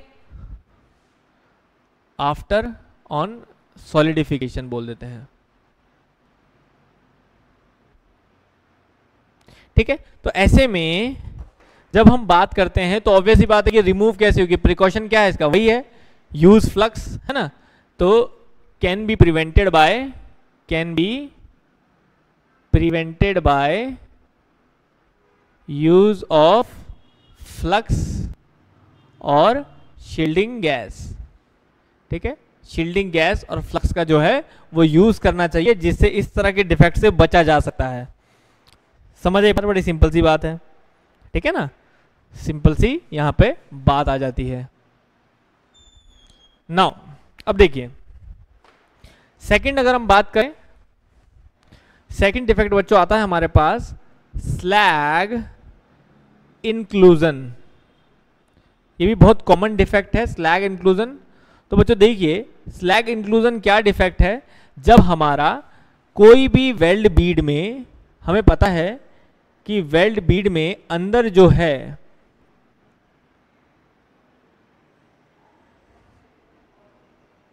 वेल्ड बीड में ऊपर, इसके सरफेस के ऊपर जो है वो स्लैग जमा होता है ना, फ्लक्स जो है वो मेल्ट होके स्लैग की फॉर्म में इसके ऊपर जमा होता है, हमें ये पता है, दैट इज स्लैग।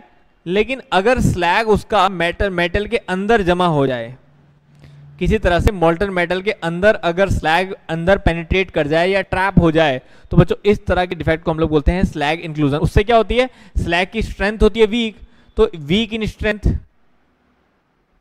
ठीक है ना, ये तो वीक होता है स्ट्रेंथ में, बहुत इजीली रिमूव हो जाता है।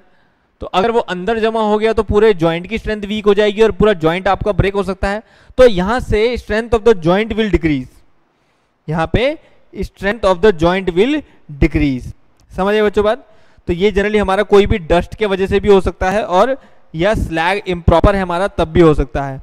तो याद रखिएगा ड्यू टू, ठीक है, इंक्लूजन किसी डस्ट का भी हो सकता है बच्चों, कोई डर्ट वर्ट अंदर रह जाए तो इसलिए हम लोग क्या बोलेंगे, due to improper cleaning,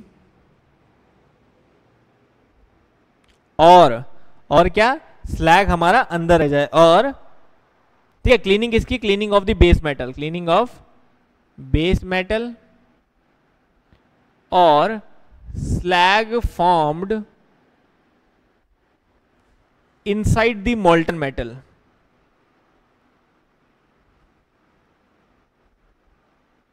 inside the molten metal. तो स्लैग अगर हमारा मोल्टन मेटल के इनसाइड में फॉर्म हो रहा है, ठीक है ना, वेल्ड बीड के अंदर, तो विल फॉर्म इंक्लूजन, ठीक है। अब ऑब्वियस सी बात है, इससे क्या होगा, which reduces the strength of the joint, reduces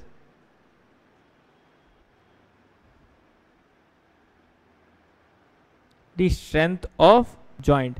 अब आपको यहां पे सिंपल पूछता है कि ठीक है जॉइंट की स्ट्रेंथ जो है वो रिड्यूस हो रही है, लेकिन यहां पे आपको पूछेगा कि इसको रिमूव कैसे करें।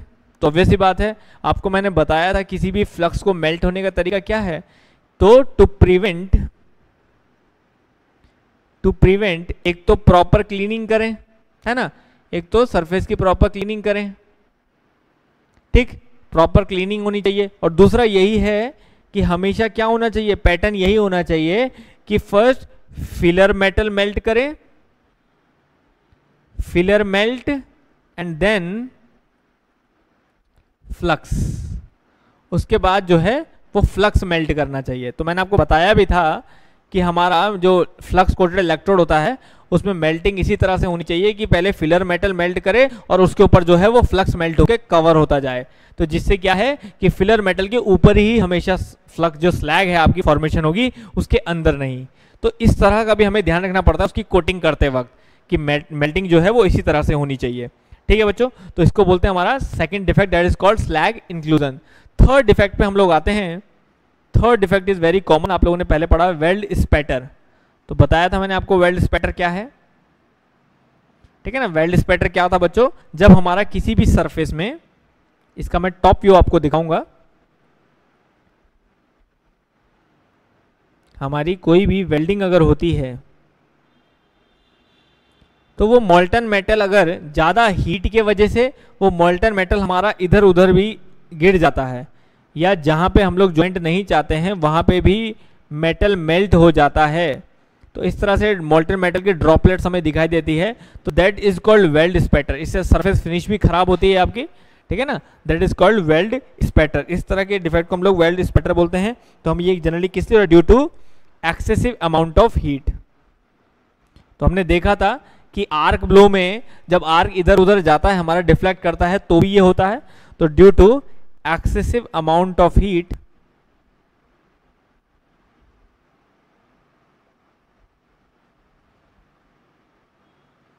ठीक है ना।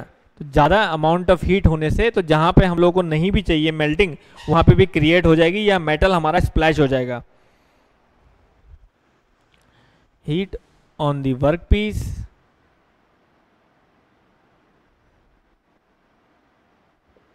molten metal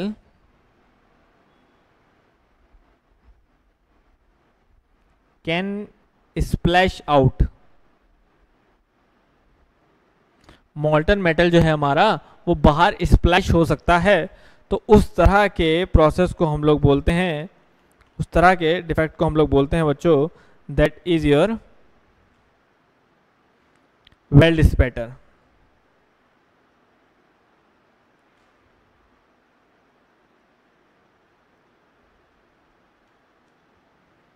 ठीक है, इस तरह के डिफेक्ट को हम लोग वेल्ड स्पैटर बोलते हैं। तो आई थिंक आप लोगों के समझ में आया होगा ये तीनों डिफेक्ट। क्लियर हैं? आगे चलें।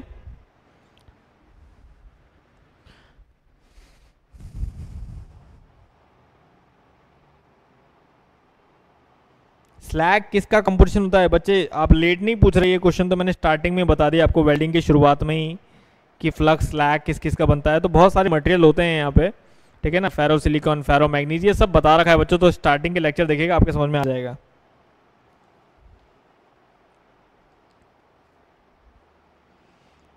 क्लियर है? चलिए नाउ फोर्थ डिफेक्ट की तरफ बढ़ते हैं आगे।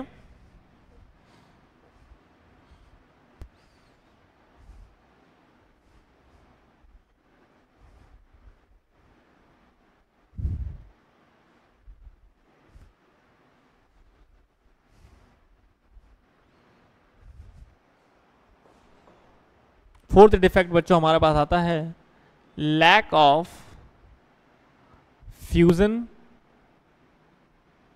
Lack of fusion and lack of penetration and penetration. अब देखो ये नाम से ही क्लियर है, इस वाले में तो कोई दिक्कत नहीं है समझने में। Lack of fusion and penetration क्या होता है? तो लैक मतलब जब कमी रह जानी, जब प्रॉपरली फ्यूज ना हो और प्रॉपरली पेनिट्रेट ना हो आपका फिलर मेटल, ठीक है ना। तो ऐसे में आपका जो डिफेक्ट क्रिएट होता है that is called lack of fusion and lack of penetration. मतलब due to lack of heat, आपको हीट पूरी ना हो या फिलर मेटल पूरी ना हो, लैक ऑफ हीट और फिलर मेटल और filler metal not able to penetrate between the gap of workpiece base metal. ठीक है ना। तो जब पूरी तरह से फिलर मेटल जो है वो गैप में कंप्लीटली ना फिल हो पाए, ठीक है ना, पूरी तरह से फिल ना हो पाए, कहीं थोड़ा कहीं ज़्यादा ऐसे रह जाए, तो इस तरह का हम लोग जो बीड को कहेंगे तो that is called lack of penetration. ठीक है, यहाँ पे क्या है, पेनिट्रेशन कंप्लीटली नहीं हो पाया है, तो that is called lack of penetration. तो जनरली किसके वजह से होता है? जब प्रॉपरली हीट ना हो या हम प्रॉपर फिलर मेटल को यूज नहीं कर रहे हैं जितना हमें चाहिए। तो ये दोनों ही वजह हो सकती हैं जिसके वजह से लैक ऑफ फ्यूजन जैसा जो डिफेक्ट है वो होता है। ठीक है, और लैक ऑफ फ्यूजन डिफेक्ट में occur due to very little heat input also. ठीक है ना, तो याद रखिएगा हीट इनपुट तो है ही कम, साथ साथ हम क्या बोल रहे हैं, अगर very slow travel of welding torch, अगर वेल्डिंग टॉर्च हमारा बहुत स्लो ट्रैवल होता है तो उसके वजह से भी ये डिफेक्ट हमारा होता है।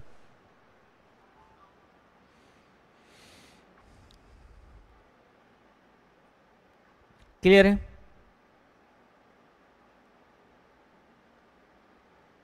ठीक, नाउ नेक्स्ट डिफेक्ट की तरफ आगे बढ़ते हैं बच्चों। तो यहां पे हमारा अगला डिफेक्ट आता है that is called weld cracks. The fifth defect is called, ये काफी इंपॉर्टेंट है, वेल्ड क्रैक्स।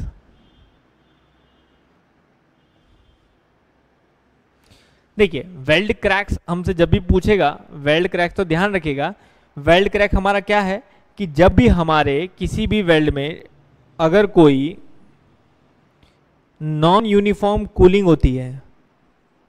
मतलब अगर हमारे किसी भी वेल्ड जॉइंट में जब सॉलिडिफिकेशन हो रहा है उस दौरान अगर कूलिंग प्रॉपर नहीं है, ठीक है ना, सॉलिडिफिकेशन के दौरान बच्चों कूलिंग अगर हमारी प्रॉपर नहीं है, मतलब कहीं ज़्यादा हो रही है कहीं कम हो रही है, तो जिसकी वजह से अंदर क्या होंगे, इंटरनल स्ट्रेसेस डेवलप होंगे। भाई अनयूनिफॉर्म नॉन यूनिफॉर्म कूलिंग रहेगी तो इंटरनल स्ट्रेसेस डेवलप होंगे। Due to non uniform cooling internal stresses will be develop,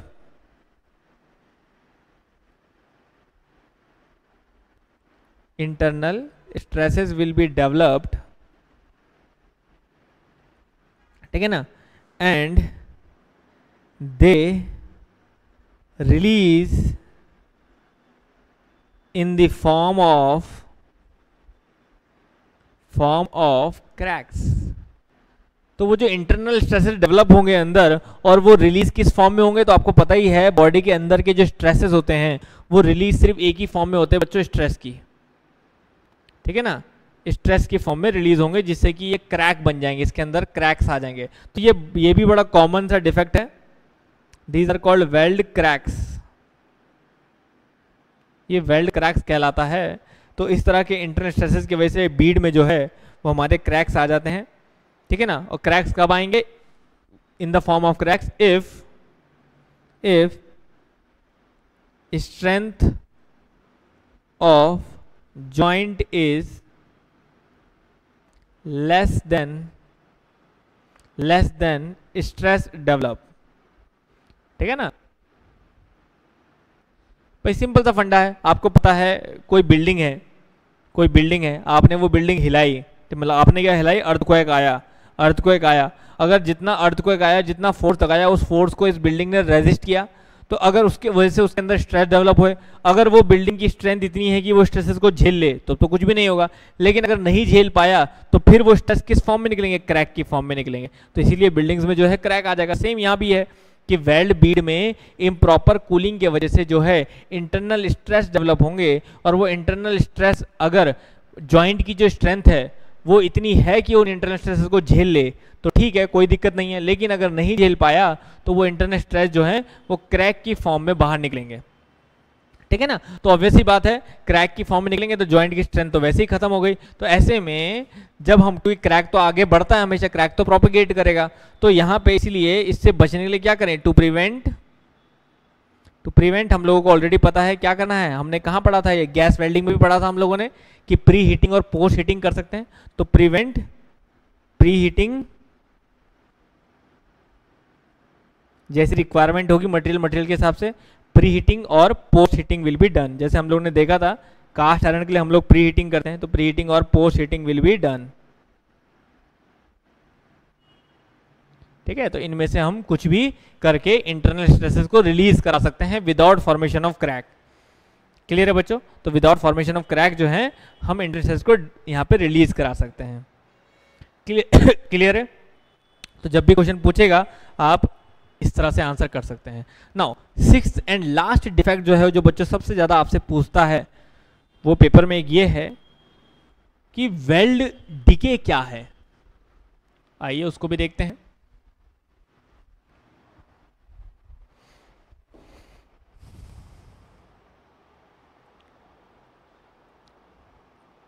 ठीक है, तो बच्चों एक लेक्चर पहले हो चुका है वेल्डिंग पे, जो बच्चे अभी आए हैं उनको बता रहा हूं, और ये दूसरा लेक्चर चल रहा है जो वेल्डिंग डिफेक्ट्स के ऊपर है बस, ठीक है ना।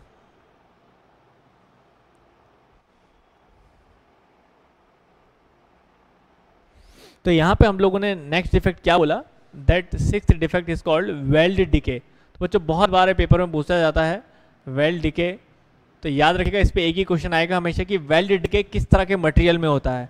तो याद रखिएगा it is mainly for stainless steel, ठीक है ना, फॉर स्टेनलेस स्टील। तो याद रखना है आपको, in case of stainless steel, ये याद रखिएगा। अभी तक पेपर में जो क्वेश्चन आया है वेल्ड डिके के ऊपर वो यही आया है, stainless steel material due to fast rate of cooling due to fast rate of cooling, ठीक है, ज़्यादा तेजी से कूलिंग होने के वजह से स्टेनलेस स्टील में हमें पता है क्या होता है, क्रोमियम होता है, ठीक है ना, chromium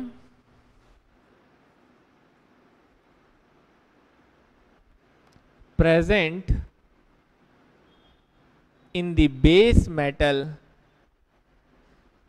chromium present in the base metal formed chromium carbide, formed chromium carbide।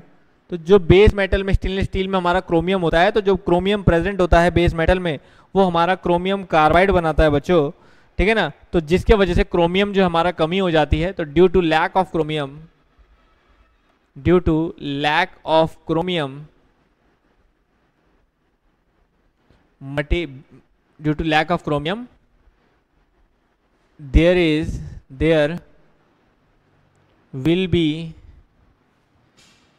be a chance of। अब आपको पता है कि क्रोमियम हमें क्या प्रोवाइड कराता है, क्रोमियम होने से स्टेनलेस स्टील में कोरोजन का चांस बढ़ता है, कोरोजन रेजिस्टेंस प्रॉपर्टी इंक्रीज होती है। तो अगर वो क्रोमियम कार्बाइड फॉर्म में कन्वर्ट हो जाएगा, क्रोमियम की कमी हो जाएगी, तो ऐसे में हमारे पास पॉसिबिलिटी हो जाएगी कोरोजन की ज्यादा। तो there will be a chance of corrosion to occur, corrosion to occur, ठीक है ना। और कोरोजन आप सभी को पता है एक स्लो डेथ है जो धीरे धीरे पूरे मटेरियल को खा जाएगी, तो उसी को बच्चों वेल्ड डिके बोलते हैं, इसी फंक्शन को हम लोग वेल्ड डिके बोलते हैं, ठीक है ना। Corrosion to occur will form weld decay, इसी को हम लोग वेल्ड डिके बोलते हैं, ठीक है, इसको हम लोग वेल्ड डिके बोलते हैं। समझ गए बच्चों। तो ये मोस्ट कॉमनली डिफेक्ट्स हैं बच्चों जो आपको ध्यान रखने हैं, ठीक है ना। तो आप इसके हिसाब से कभी भी कंफ्यूज मत करिएगा। नाउ एक मैं और बता देता हूँ आपको छोटा मोटा, जो आपके पास पेपर में, वैसे तो बीटेक की बात करें तो काफी इंपॉर्टेंट होता है ये, ठीक है ना। हॉट टीयर बच्चों क्रैक को ही बोलते हैं, जो क्रैक आता है, लेकिन ये जनरली हमें कास्टिंग में देखने को मिलता है। हॉट टीयर डिफेक्ट जो है जनरली हमें कास्टिंग में देखने को मिलता है, ठीक है ना। ये हमारा क्रैक फॉर्मेशन ही होता है कास्टिंग में,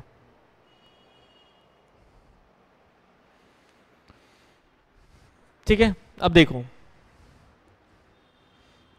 यहां पे एक होता है बच्चों HAZ, इसको भी समझ लो, that is called heat affected zone. तो इसको मैं शॉर्ट में बता देता हूँ, वैसे इस पर पूरी डिटेल होती है।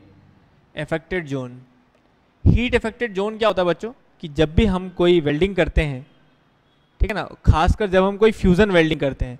फ्यूजन वेल्डिंग किसे बोलते हैं बच्चों, तो याद रखिएगा लिक्विड स्टेट वेल्डिंग जो होती है हमारी, ठीक है ना, लिक्विड स्टेट वेल्डिंग जो होती है हमारी, जिसमें मेटल लिक्विड स्टेट में आके मेटल एंटर करता है, that is called fusion welding. इसको फ्यूजन वेल्डिंग बोलते हैं। तो इसके अंदर वो सारी आ जाएंगी हमारी, ठीक है ना, लिक्विड स्टेट के अंदर सारी आ जाएंगी हमारी, चाहे वो थर्मिट वेल्डिंग हो, चाहे वो गैस वेल्डिंग हो, चाहे वो आर्क वेल्डिंग हो, चाहे वो रेजिस्टेंस वेल्डिंग हो। तो याद रखिएगा फ्यूजन वेल्डिंग के अंदर हमारी gas welding, thermit welding, arc welding और रेजिस्टेंस वेल्डिंग, इस सारी वेल्डिंग बच्चों इसके अंदर आ जाती है।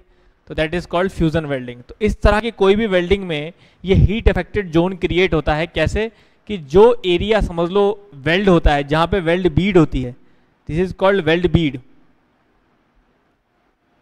वेल्ड बीड। तो वेल्ड बीड जहां पे होगी उस एरिया में तो क्या है, ग्रेन फॉर्मेशन होगी, क्योंकि मेटल मेल्ट होगा, मेटल मेल्ट होगा तो नए ग्रेन्स बनेंगे, सॉलिडिफाई होने पे नए ग्रेन्स बनेंगे।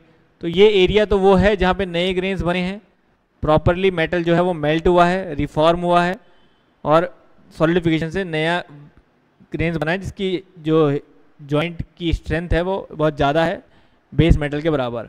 लेकिन क्या होता है, ये एरिया वो होता है जो मेल्ट करता है, मेल्टेड एरिया। इसीलिए इस हिस्से को हम लोग इसीलिए इस हिस्से को बच्चों हम लोग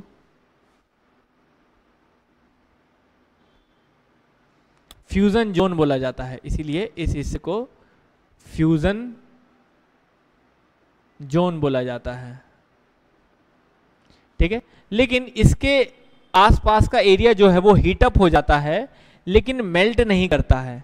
ठीक है ना, हीट अप हो जाता है लेकिन मेल्ट नहीं करता है, तो ये एरिया जो है इसके आसपास का इफेक्ट हो जाएगा। ठीक है, बनाते हैं हम लोग डिफरेंट कैरेक्टर से, अभी मैं सिंपल बता रहा हूँ। सेम जैसा इस साइड होगा वैसा इस साइड भी होगा बच्चों, सेम इधर भी इस साइड भी ऐसा ही बनाना है, लेकिन जरूरत नहीं है, अभी एक ही से दिखाते हैं। तो ये एरिया जो है हमारा मेल्ट हो जाएगा। तो याद रखिए दैट एरिया इज कॉल्ड, इस एरिया को जो मेल्ट नहीं हुआ है, ठीक है ना, ये कौन सा एरिया है, विच इज अनमेल्टेड एरिया, अनमेल्ट एरिया जो मेल्ट नहीं हुआ है, तो दैट एरिया इज कॉल्ड। लेकिन क्या है कि यहाँ की मेटलर्जिकल प्रॉपर्टी बदल गई क्योंकि एक तरह का हीट ट्रीटमेंट हो गया उसके साथ, तो ऐसे में that is called heat affected zone, HAZ। इस एरिया को हम हीट अफेक्टेड जोन एरिया बोलते हैं। तो कभी भी आपको पूछता है कि फ्यूजन वेल्डिंग में कितने एरिया आते हैं, कितने एरिया आते हैं, कितने जोन आते हैं, तो याद रखिए फ्यूजन वेल्डिंग में 3 जोन आते हैं बच्चों। पहला कहलाता है मेल्टेड जोन, फ्यूजन जोन जिसे बोलते हैं, फ्यूजन जोन। फ्यूजन जोन के बाद आता है आपका heat affected zone, heat affected zone, वो जोन जो मेल्ट नहीं हुआ है लेकिन हीट से इफेक्ट हुआ है, तो इसको अनमेल्टेड जोन भी बोलते हैं, अनमेल्टेड जोन। ठीक है, इसको अनमेल्टेड जोन भी बोलेंगे और इसको मेल्टेड जोन भी बोल सकते हैं, फ्यूजन जोन को मेल्टेड जोन भी बोल सकते हैं। ठीक है ना, तो ये एरिया के बाद ये वाला जोन आता है, और इस जोन के बाद कौन सा जोन आता है, base metal zone, base metal zone. अब इसका तो किसी से लेना देना नहीं है, तो इसको बोलेंगे अनअफेक्टेड जोन, इसको अनअफेक्टेड जोन भी बोलते हैं। जो बेस मेटल जोन है मतलब जो मेन बेस मेटल है वो, तो याद रखिए किसी भी तरह की वेल्डिंग में, फ्यूजन, किसी भी तरह की फ्यूजन वेल्डिंग में ये 3 जोन बच्चों क्रिएट होते हैं। तो आपसे पेपर में पूछ सकता है तीनों जोन, तो तीनों जोन याद रखेगा, फ्यूजन जोन या जिसको मेल्टेड जोन बोल सकते हैं, हीट अफेक्टेड जोन या जिसको हम लोग अनमेल्टेड जोन बोल सकते हैं, या बेस मेटल जोन जिसको हम लोग अनअफेक्टेड जोन बोल सकते हैं। तो अनमेल्टेड जोन और अनअफेक्टेड जोन अलग अलग है। ठीक है, तो ये वो बेस मेटल एरिया होगा जो मेन है मेटल है, जिसपे कोई फर्क नहीं पड़ा है किसी भी चीज का। क्लियर है बच्चों, समझ आ गई बात, समझे? तो इसलिए याद रखिएगा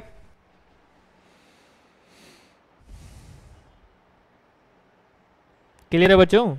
नहीं बच्चों, ये इलेक्ट्रिकल के लिए नहीं है, वेल्डिंग का सिर्फ बेसिक करना होता है इलेक्ट्रिकल वालों को, तो उसके लिए क्लासिफिकेशन से ही समझना बहुत है। हाँ वही तो मैं बोल रहा हूँ बच्चों, एक लास्ट लेक्चर बचा है, उसको आप टेस्टिंग इंस्पेक्शन में डाल सकते हैं, तो बस वो एक लेक्चर हम लोग ले लेंगे, कल ही ले लेंगे।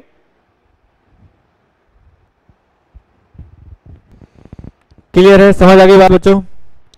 चलिए, तो यहाँ पे मैं एक आधा चीज आपको और बताता हूँ जो आपको ऑब्जेक्टिव में हेल्प करेगी बहुत ज़्यादा। ठीक है, एक कंसेप्ट और बताता हूँ जो आपको ऑब्जेक्टिव में बहुत ज़्यादा हेल्प करेगी। अभी मुझे याद आ रहा है तो मैं बता देता हूँ, क्योंकि वो चीज़ें याद नहीं रहती हैं फिर तो दिक्कत आ जाती है। ठीक है, तो ये थे बच्चों हमारे सारे वेल्डिंग डिफेक्ट जो आपको ध्यान रखने हैं। बाकी एक मैं ऑब्जेक्टिव ट्रिक आपको दे देता हूँ, आपसे बहुत बार क्वेश्चन पूछेगा कि किसकी वेल्डेबिलिटी ज़्यादा है किसकी कम है, तो बच्चों हमेशा ध्यान रखिएगा यहाँ पे कुछ पैरामीटर्स आप लिख सकते हैं, जैसे पैरामीटर्स, और यहाँ पे आप वेल्डेबिलिटी नोट करिएगा। तो पैरामीटर जैसे मैं लिख रहा हूँ मेल्टिंग टेम्परेचर, मेल्टिंग टेम्परेचर, ठीक है, जैसे मैं लिख रहा हूँ थर्मल कंडक्टिविटी, थर्मल कंडक्टिविटी, या जैसे हम लिख सकते हैं coefficient of linear expansion, coefficient of linear expansion. ठीक है, ये हमारे कुछ इंपॉर्टेंट पैरामीटर्स हैं। ठीक है, और भी ले सकते हैं हम लोग, जैसे percentage of carbon, percentage of carbon, या हम कह सकते हैं ऑक्साइड फॉर्मेशन, ऑक्साइड फॉर्मेशन। ठीक है, तो ऐसे कुछ भी हमारे पास पैरामीटर्स बच्चों पूछ सकता है। तो वेल्डेबिलिटी जब भी आपको किसी मटेरियल कंपेयर करने को बोलेगा तो आप हमेशा ध्यान रखिएगा, इसको मैंने इस तरह से लिख रहा हूं जिससे आपको याद रहे। कैसे कि अगर मैं मेल्टिंग टेम्परेचर इंक्रीज करता हूं, ठीक है ना, अगर मैं मेल्टिंग टेम्परेचर इंक्रीज करता हूं तो वेल्डेबिलिटी में क्या फर्क पड़ेगा। तो बच्चों याद रखना बहुत आसान है, मेल्टिंग टेम्परेचर जितना ज़्यादा बढ़ेगा उतना वेल्डेबिलिटी जो है घटता चला जाएगा। वेल्डेबिलिटी मतलब वेल्ड होने की एबिलिटी, तो जिसका मेल्टिंग टेम्परेचर जितना हाई होगा उसकी वेल्डेबिलिटी उतनी कम होगी, जिसका मेल्टिंग टेम्परेचर जितना लो होगा उसकी वेल्डेबिलिटी उतनी बेटर होगी। ऐसे ही थर्मल कंडक्टिविटी जितनी ज़्यादा हाई होगी, ठीक है ना, समझ लीजिए थर्मल कंडक्टिविटी जितनी ज़्यादा हाई होगी वो मटेरियल उतना ही ज़्यादा जो है वो वेल्डेबिलिटी उसकी डिक्रीज होती रहेगी। तो थर्मल कंडक्टिविटी भी ज़्यादा होगी तो वेल्डेबिलिटी भी डिक्रीज होती रहेगी। ऐसे ही कोफिशिएंट ऑफ लीनियर एक्सपेंशन होता है कि टेम्परेचर के साथ कोई कितना सेंसिटिव है, कितना ज़्यादा टेम्परेचर के साथ सेंसिटिव है, कितना एक्सपेंड कर सकता है, तो ये भी इंक्रीज करेगी, तो याद रखिए वेल्डेबिलिटी डिक्रीज करेगी। परसेंटेज ऑफ कार्बन, ये काफ़ी इंपॉर्टेंट होगा आपको आंसर करने के लिए। जैसे हम बोले कि माइल्ड स्टील और कास्ट आयरन में किसका वेल्डेबिलिटी ज़्यादा अच्छा है, तो याद रखिए परसेंटेज ऑफ कार्बन किस में ज़्यादा अच्छा है, कास्ट आयरन में। तो परसेंटेज ऑफ कार्बन जिसका ज़्यादा होगा उसकी वेल्डेबिलिटी डिक्रीज होगी। तो इसका मतलब माइल्ड स्टील की ज़्यादा वेल्डेबिलिटी है as compare to cast iron के, क्योंकि कास्ट आयरन में कार्बन परसेंटेज ज़्यादा होता है। समझे बच्चों बात को, ठीक है ना। इसीलिए हम लोग एग्जाम्पल में लिख सकते हैं कि माइल्ड स्टील की वेल्डेबिलिटी जो है माइल्ड स्टील की वो ज़्यादा होती है as compare to weldability of cast iron, क्योंकि कास्ट आयरन में कार्बन परसेंटेज ज़्यादा होता है। ऐसे ही आपको बोले ऑक्साइड फॉर्मेशन, तो जितना ज़्यादा ऑक्साइड फॉर्मेशन होगा बच्चों उतना वेल्डेबिलिटी जो है पुअर होगा, इसका भी एग्जाम्पल बोल सकता हूँ एल्युमिनियम कॉपर। आपको पता है एल्युमिनियम का जो है ऑक्साइड फॉर्मेशन एबिलिटी ज़्यादा होता है, जिसकी वजह से वेल्डेबिलिटी एल्युमिनियम का कम होता है और कॉपर का ज़्यादा होता है। तो याद रखिएगा ये कुछ एग्जाम्पल मैंने पूछे हैं, ये इसलिए ही ये एग्जाम्पल लिखे हैं क्योंकि ये पेपर में भी आपको देखने को मिलेंगे, ठीक है ना। तो अगर मैं इन चारों को मिला दूं तो एल्युमिनियम का वेल्डेबिलिटी काफ़ी पुअर होता है, ठीक है ना। अगर मैं वेल्डेबिलिटी को ऑर्डर में लगाऊं, वेल्डेबिलिटी को इंक्रीजिंग ऑर्डर में लगाऊं, तो याद रखिए सबसे पुअर होता है एल्युमिनियम का, उससे ज़्यादा होता है कॉपर का, उससे ज़्यादा होता है आपका कास्ट आयरन का, और उससे ज़्यादा होता है माइल्ड स्टील का। तो ये ऑप्शन मैंने इसलिए लिए हैं बच्चों, इस तरह के पेपर में पूछे जाएंगे आपसे। तो ये आ सके in increasing order of weldability,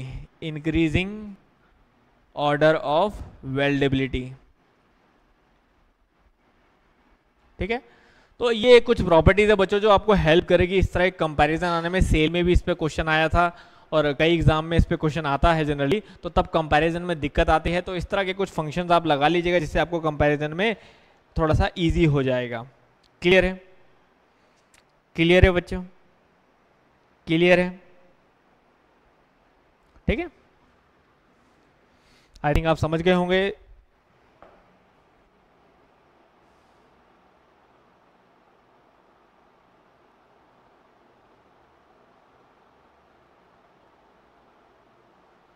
क्या चीज, इलेक्ट्रिकल ने तो स्किन, क्या लिख रहे हो बच्चे, बट मैकेनिकल क्यों नहीं है, समझा नहीं बच्चे मैं क्या बोल रहे हो।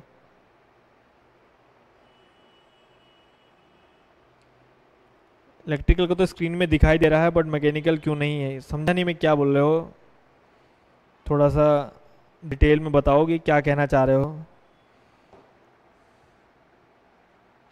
क्या ये बोल रहे हो इलेक्ट्रिकल हमारे स्किन में है, खून में है हमारे, मैकेनिकल क्यों नहीं है।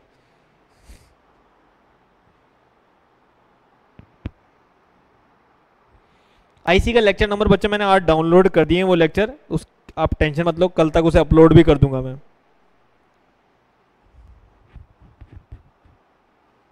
ठीक है। व्हाट्सएप नंबर अभी देने का कोई फ़ायदा नहीं है, पहले मैं प्लान तो कर लूँ कि किस तरह से मैं ग्रुप बनाऊंगा और किस तरह से उस ग्रुप को यूटिलाइज कर सकते हैं हम लोग।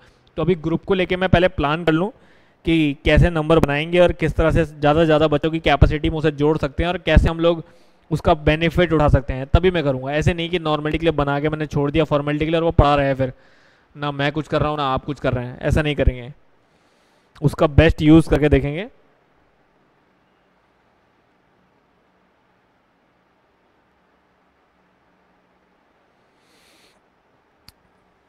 आरएसी बच्चों जेई के लिए तो बता देंगे, लेकिन अभी फिलहाल के लिए आप उतना ही पढ़ लीजिए जितने आरएसी के लेक्चर्स ऑलरेडी उसमें हैं, ठीक है ना। जेई के लिए कर सकते हैं और डिटेल में थोड़ा सा।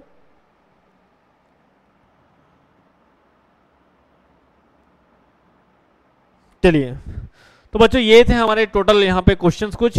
तो इन क्वेश्चंस को आपको ध्यान रखना है, इनके ऊपर कोई ना कोई क्वेश्चन आएंगे। अभी बहुत सारी चीज़ें ऐसी हैं, ऐसे कंपैरिजन है, ऐसे क्वेश्चंस हैं जो आप लोगों को इस पर बेस्ड करने हैं, जो आपके पेपर में पूछे जाते हैं। अब जैसे डिफेक्ट्स को लेके मैं यहाँ पे एक क्वेश्चन लेता हूँ आपका, आप मुझे आंसर करिएगा बच्चों, ठीक है। यहाँ पे मैं डिफेक्ट्स को लेके एक क्वेश्चन ले रहा हूँ, आप मुझे आंसर करेगा।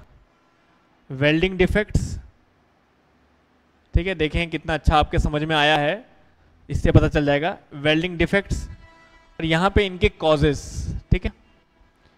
सभी बच्चे आंसर करिएगा प्लीज।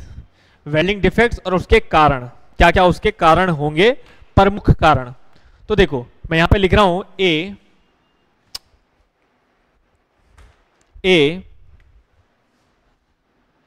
ए दिया है आपको स्पैटर,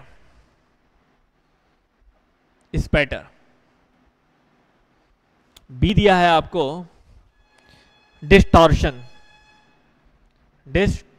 ठीक है। डिस्टॉर्शन बच्चों मैंने डिफेक्ट नहीं लिखाया है, जरूरत नहीं है, अभी पता चल जाएगा क्यों जरूरत नहीं है, बहुत इजी है, सिंपल। सी है स्लैग इंक्लूजन, क्योंकि वो मेन डिफेक्ट्स में नहीं आता है, आप सबको मैं समझा दूंगा, इसलिए मैंने कहा कुछ चीजें क्वेश्चन के थ्रू समझनी चाहिए। डी है पोरोसिटी, चलो ये चारों डिफेक्ट है, उसमें से आपने सुने हुए ही हैं मैक्सिमम सब। अब यहां पे मैं ऑप्शन दे रहा हूं आपको, फर्स्ट ऑप्शन है डैम्प इलेक्ट्रोड्स,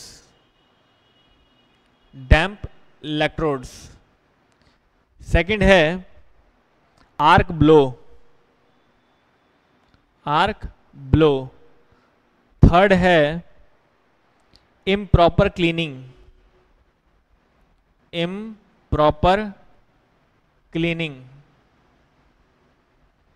एंड फोर्थ है पुअर जॉइंट सिलेक्शन। तो बच्चों ये आपका पेपर का क्वेश्चन है, पुअर जॉइंट सिलेक्शन। चलिए मैच करिए बच्चों, बस इतना बताइए ए बी सी डी के नीचे क्या आना चाहिए। तो आपको आंसर करना है 1 2 3 4 3 4 2 1 2 4 3 1, इस तरह से। आप सिर्फ मुझे नंबर लिख के दीजिए 1 2 3 4 या 2 3 4 1 क्या है, आप अपने ऑर्डर में नंबर लिख के दीजिए, सिर्फ नंबर लिख के दीजिएगा 1 से लेके 4 तक किस ऑर्डर में नंबर रहने चाहिए। चलिए करिए फटाफट, करिए आंसर बच्चों।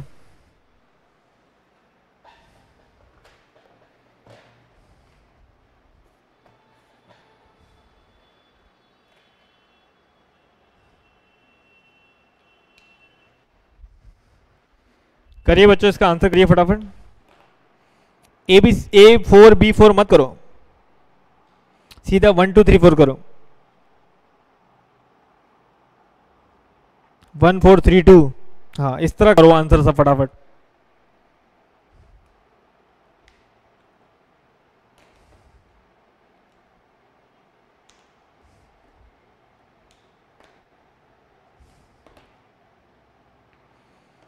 जल्दी करिए सभी लोग।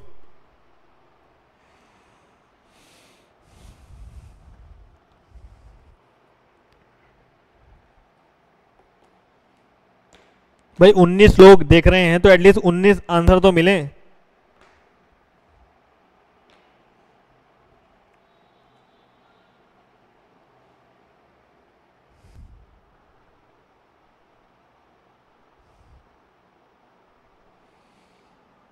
बच्चे मुझे कुछ नहीं पता, क्लास लेंगे बिल्कुल लेंगे क्यों नहीं लेंगे, सुबह से यहीं दिख रहे हैं तो क्लास भी लेंगे। बाकी सबके अपने अपने इंडिविजुअल प्लान होते हैं बच्चों, कौन प्लान कैसे कर रहा है मैं क्या बताऊं, बट मेरे अकॉर्डिंग तो यह है कि क्लास लेते ही हैं, हमेशा ही लेते हैं, तो क्लास लेंगे ही, कब नहीं लेते, सभी लेते हैं। जब तक कोई टेक्निकल इशू ना आए तब तक सभी लोग बच्चे डेली क्लास लेते हैं, तो ऐसा कोई चांस नहीं है कि कोई क्लास छोड़ता होगा, तो सभी लेते हैं तो वो भी लेंगे।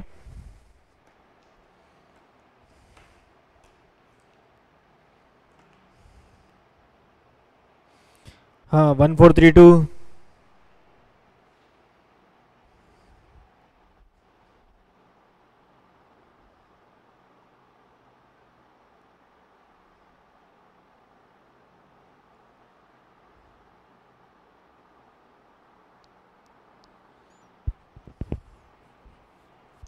बस 4 लोगों के आंसर आए हैं, 4-5 लोगों के, उसके ज़्यादा किसी का आंसर नहीं आ रहा है।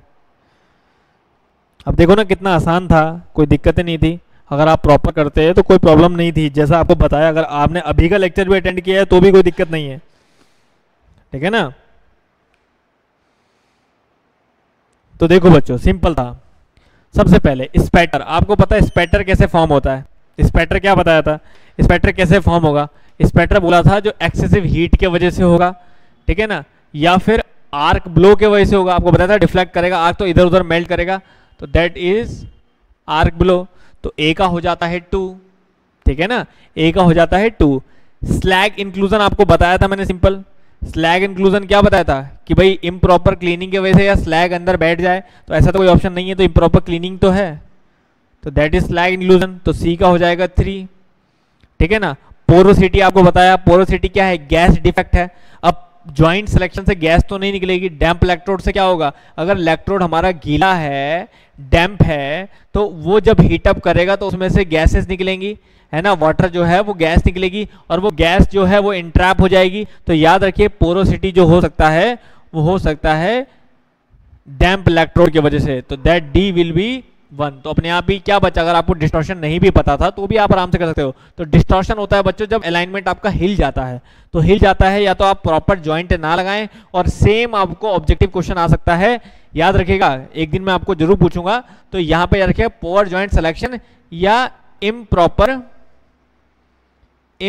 क्लैंपिंग। क्लैंप अगर प्रॉपर ना हो तब भी बच्चों इस तरह का डिफेक्ट क्रिएट होता है जिसको हम डिस्टॉर्शन बोलते हैं, तो दैट इज 4। तो बच्चों आंसर है 2, 4, 3, 1। तो thank you very much guys, enjoy your studies.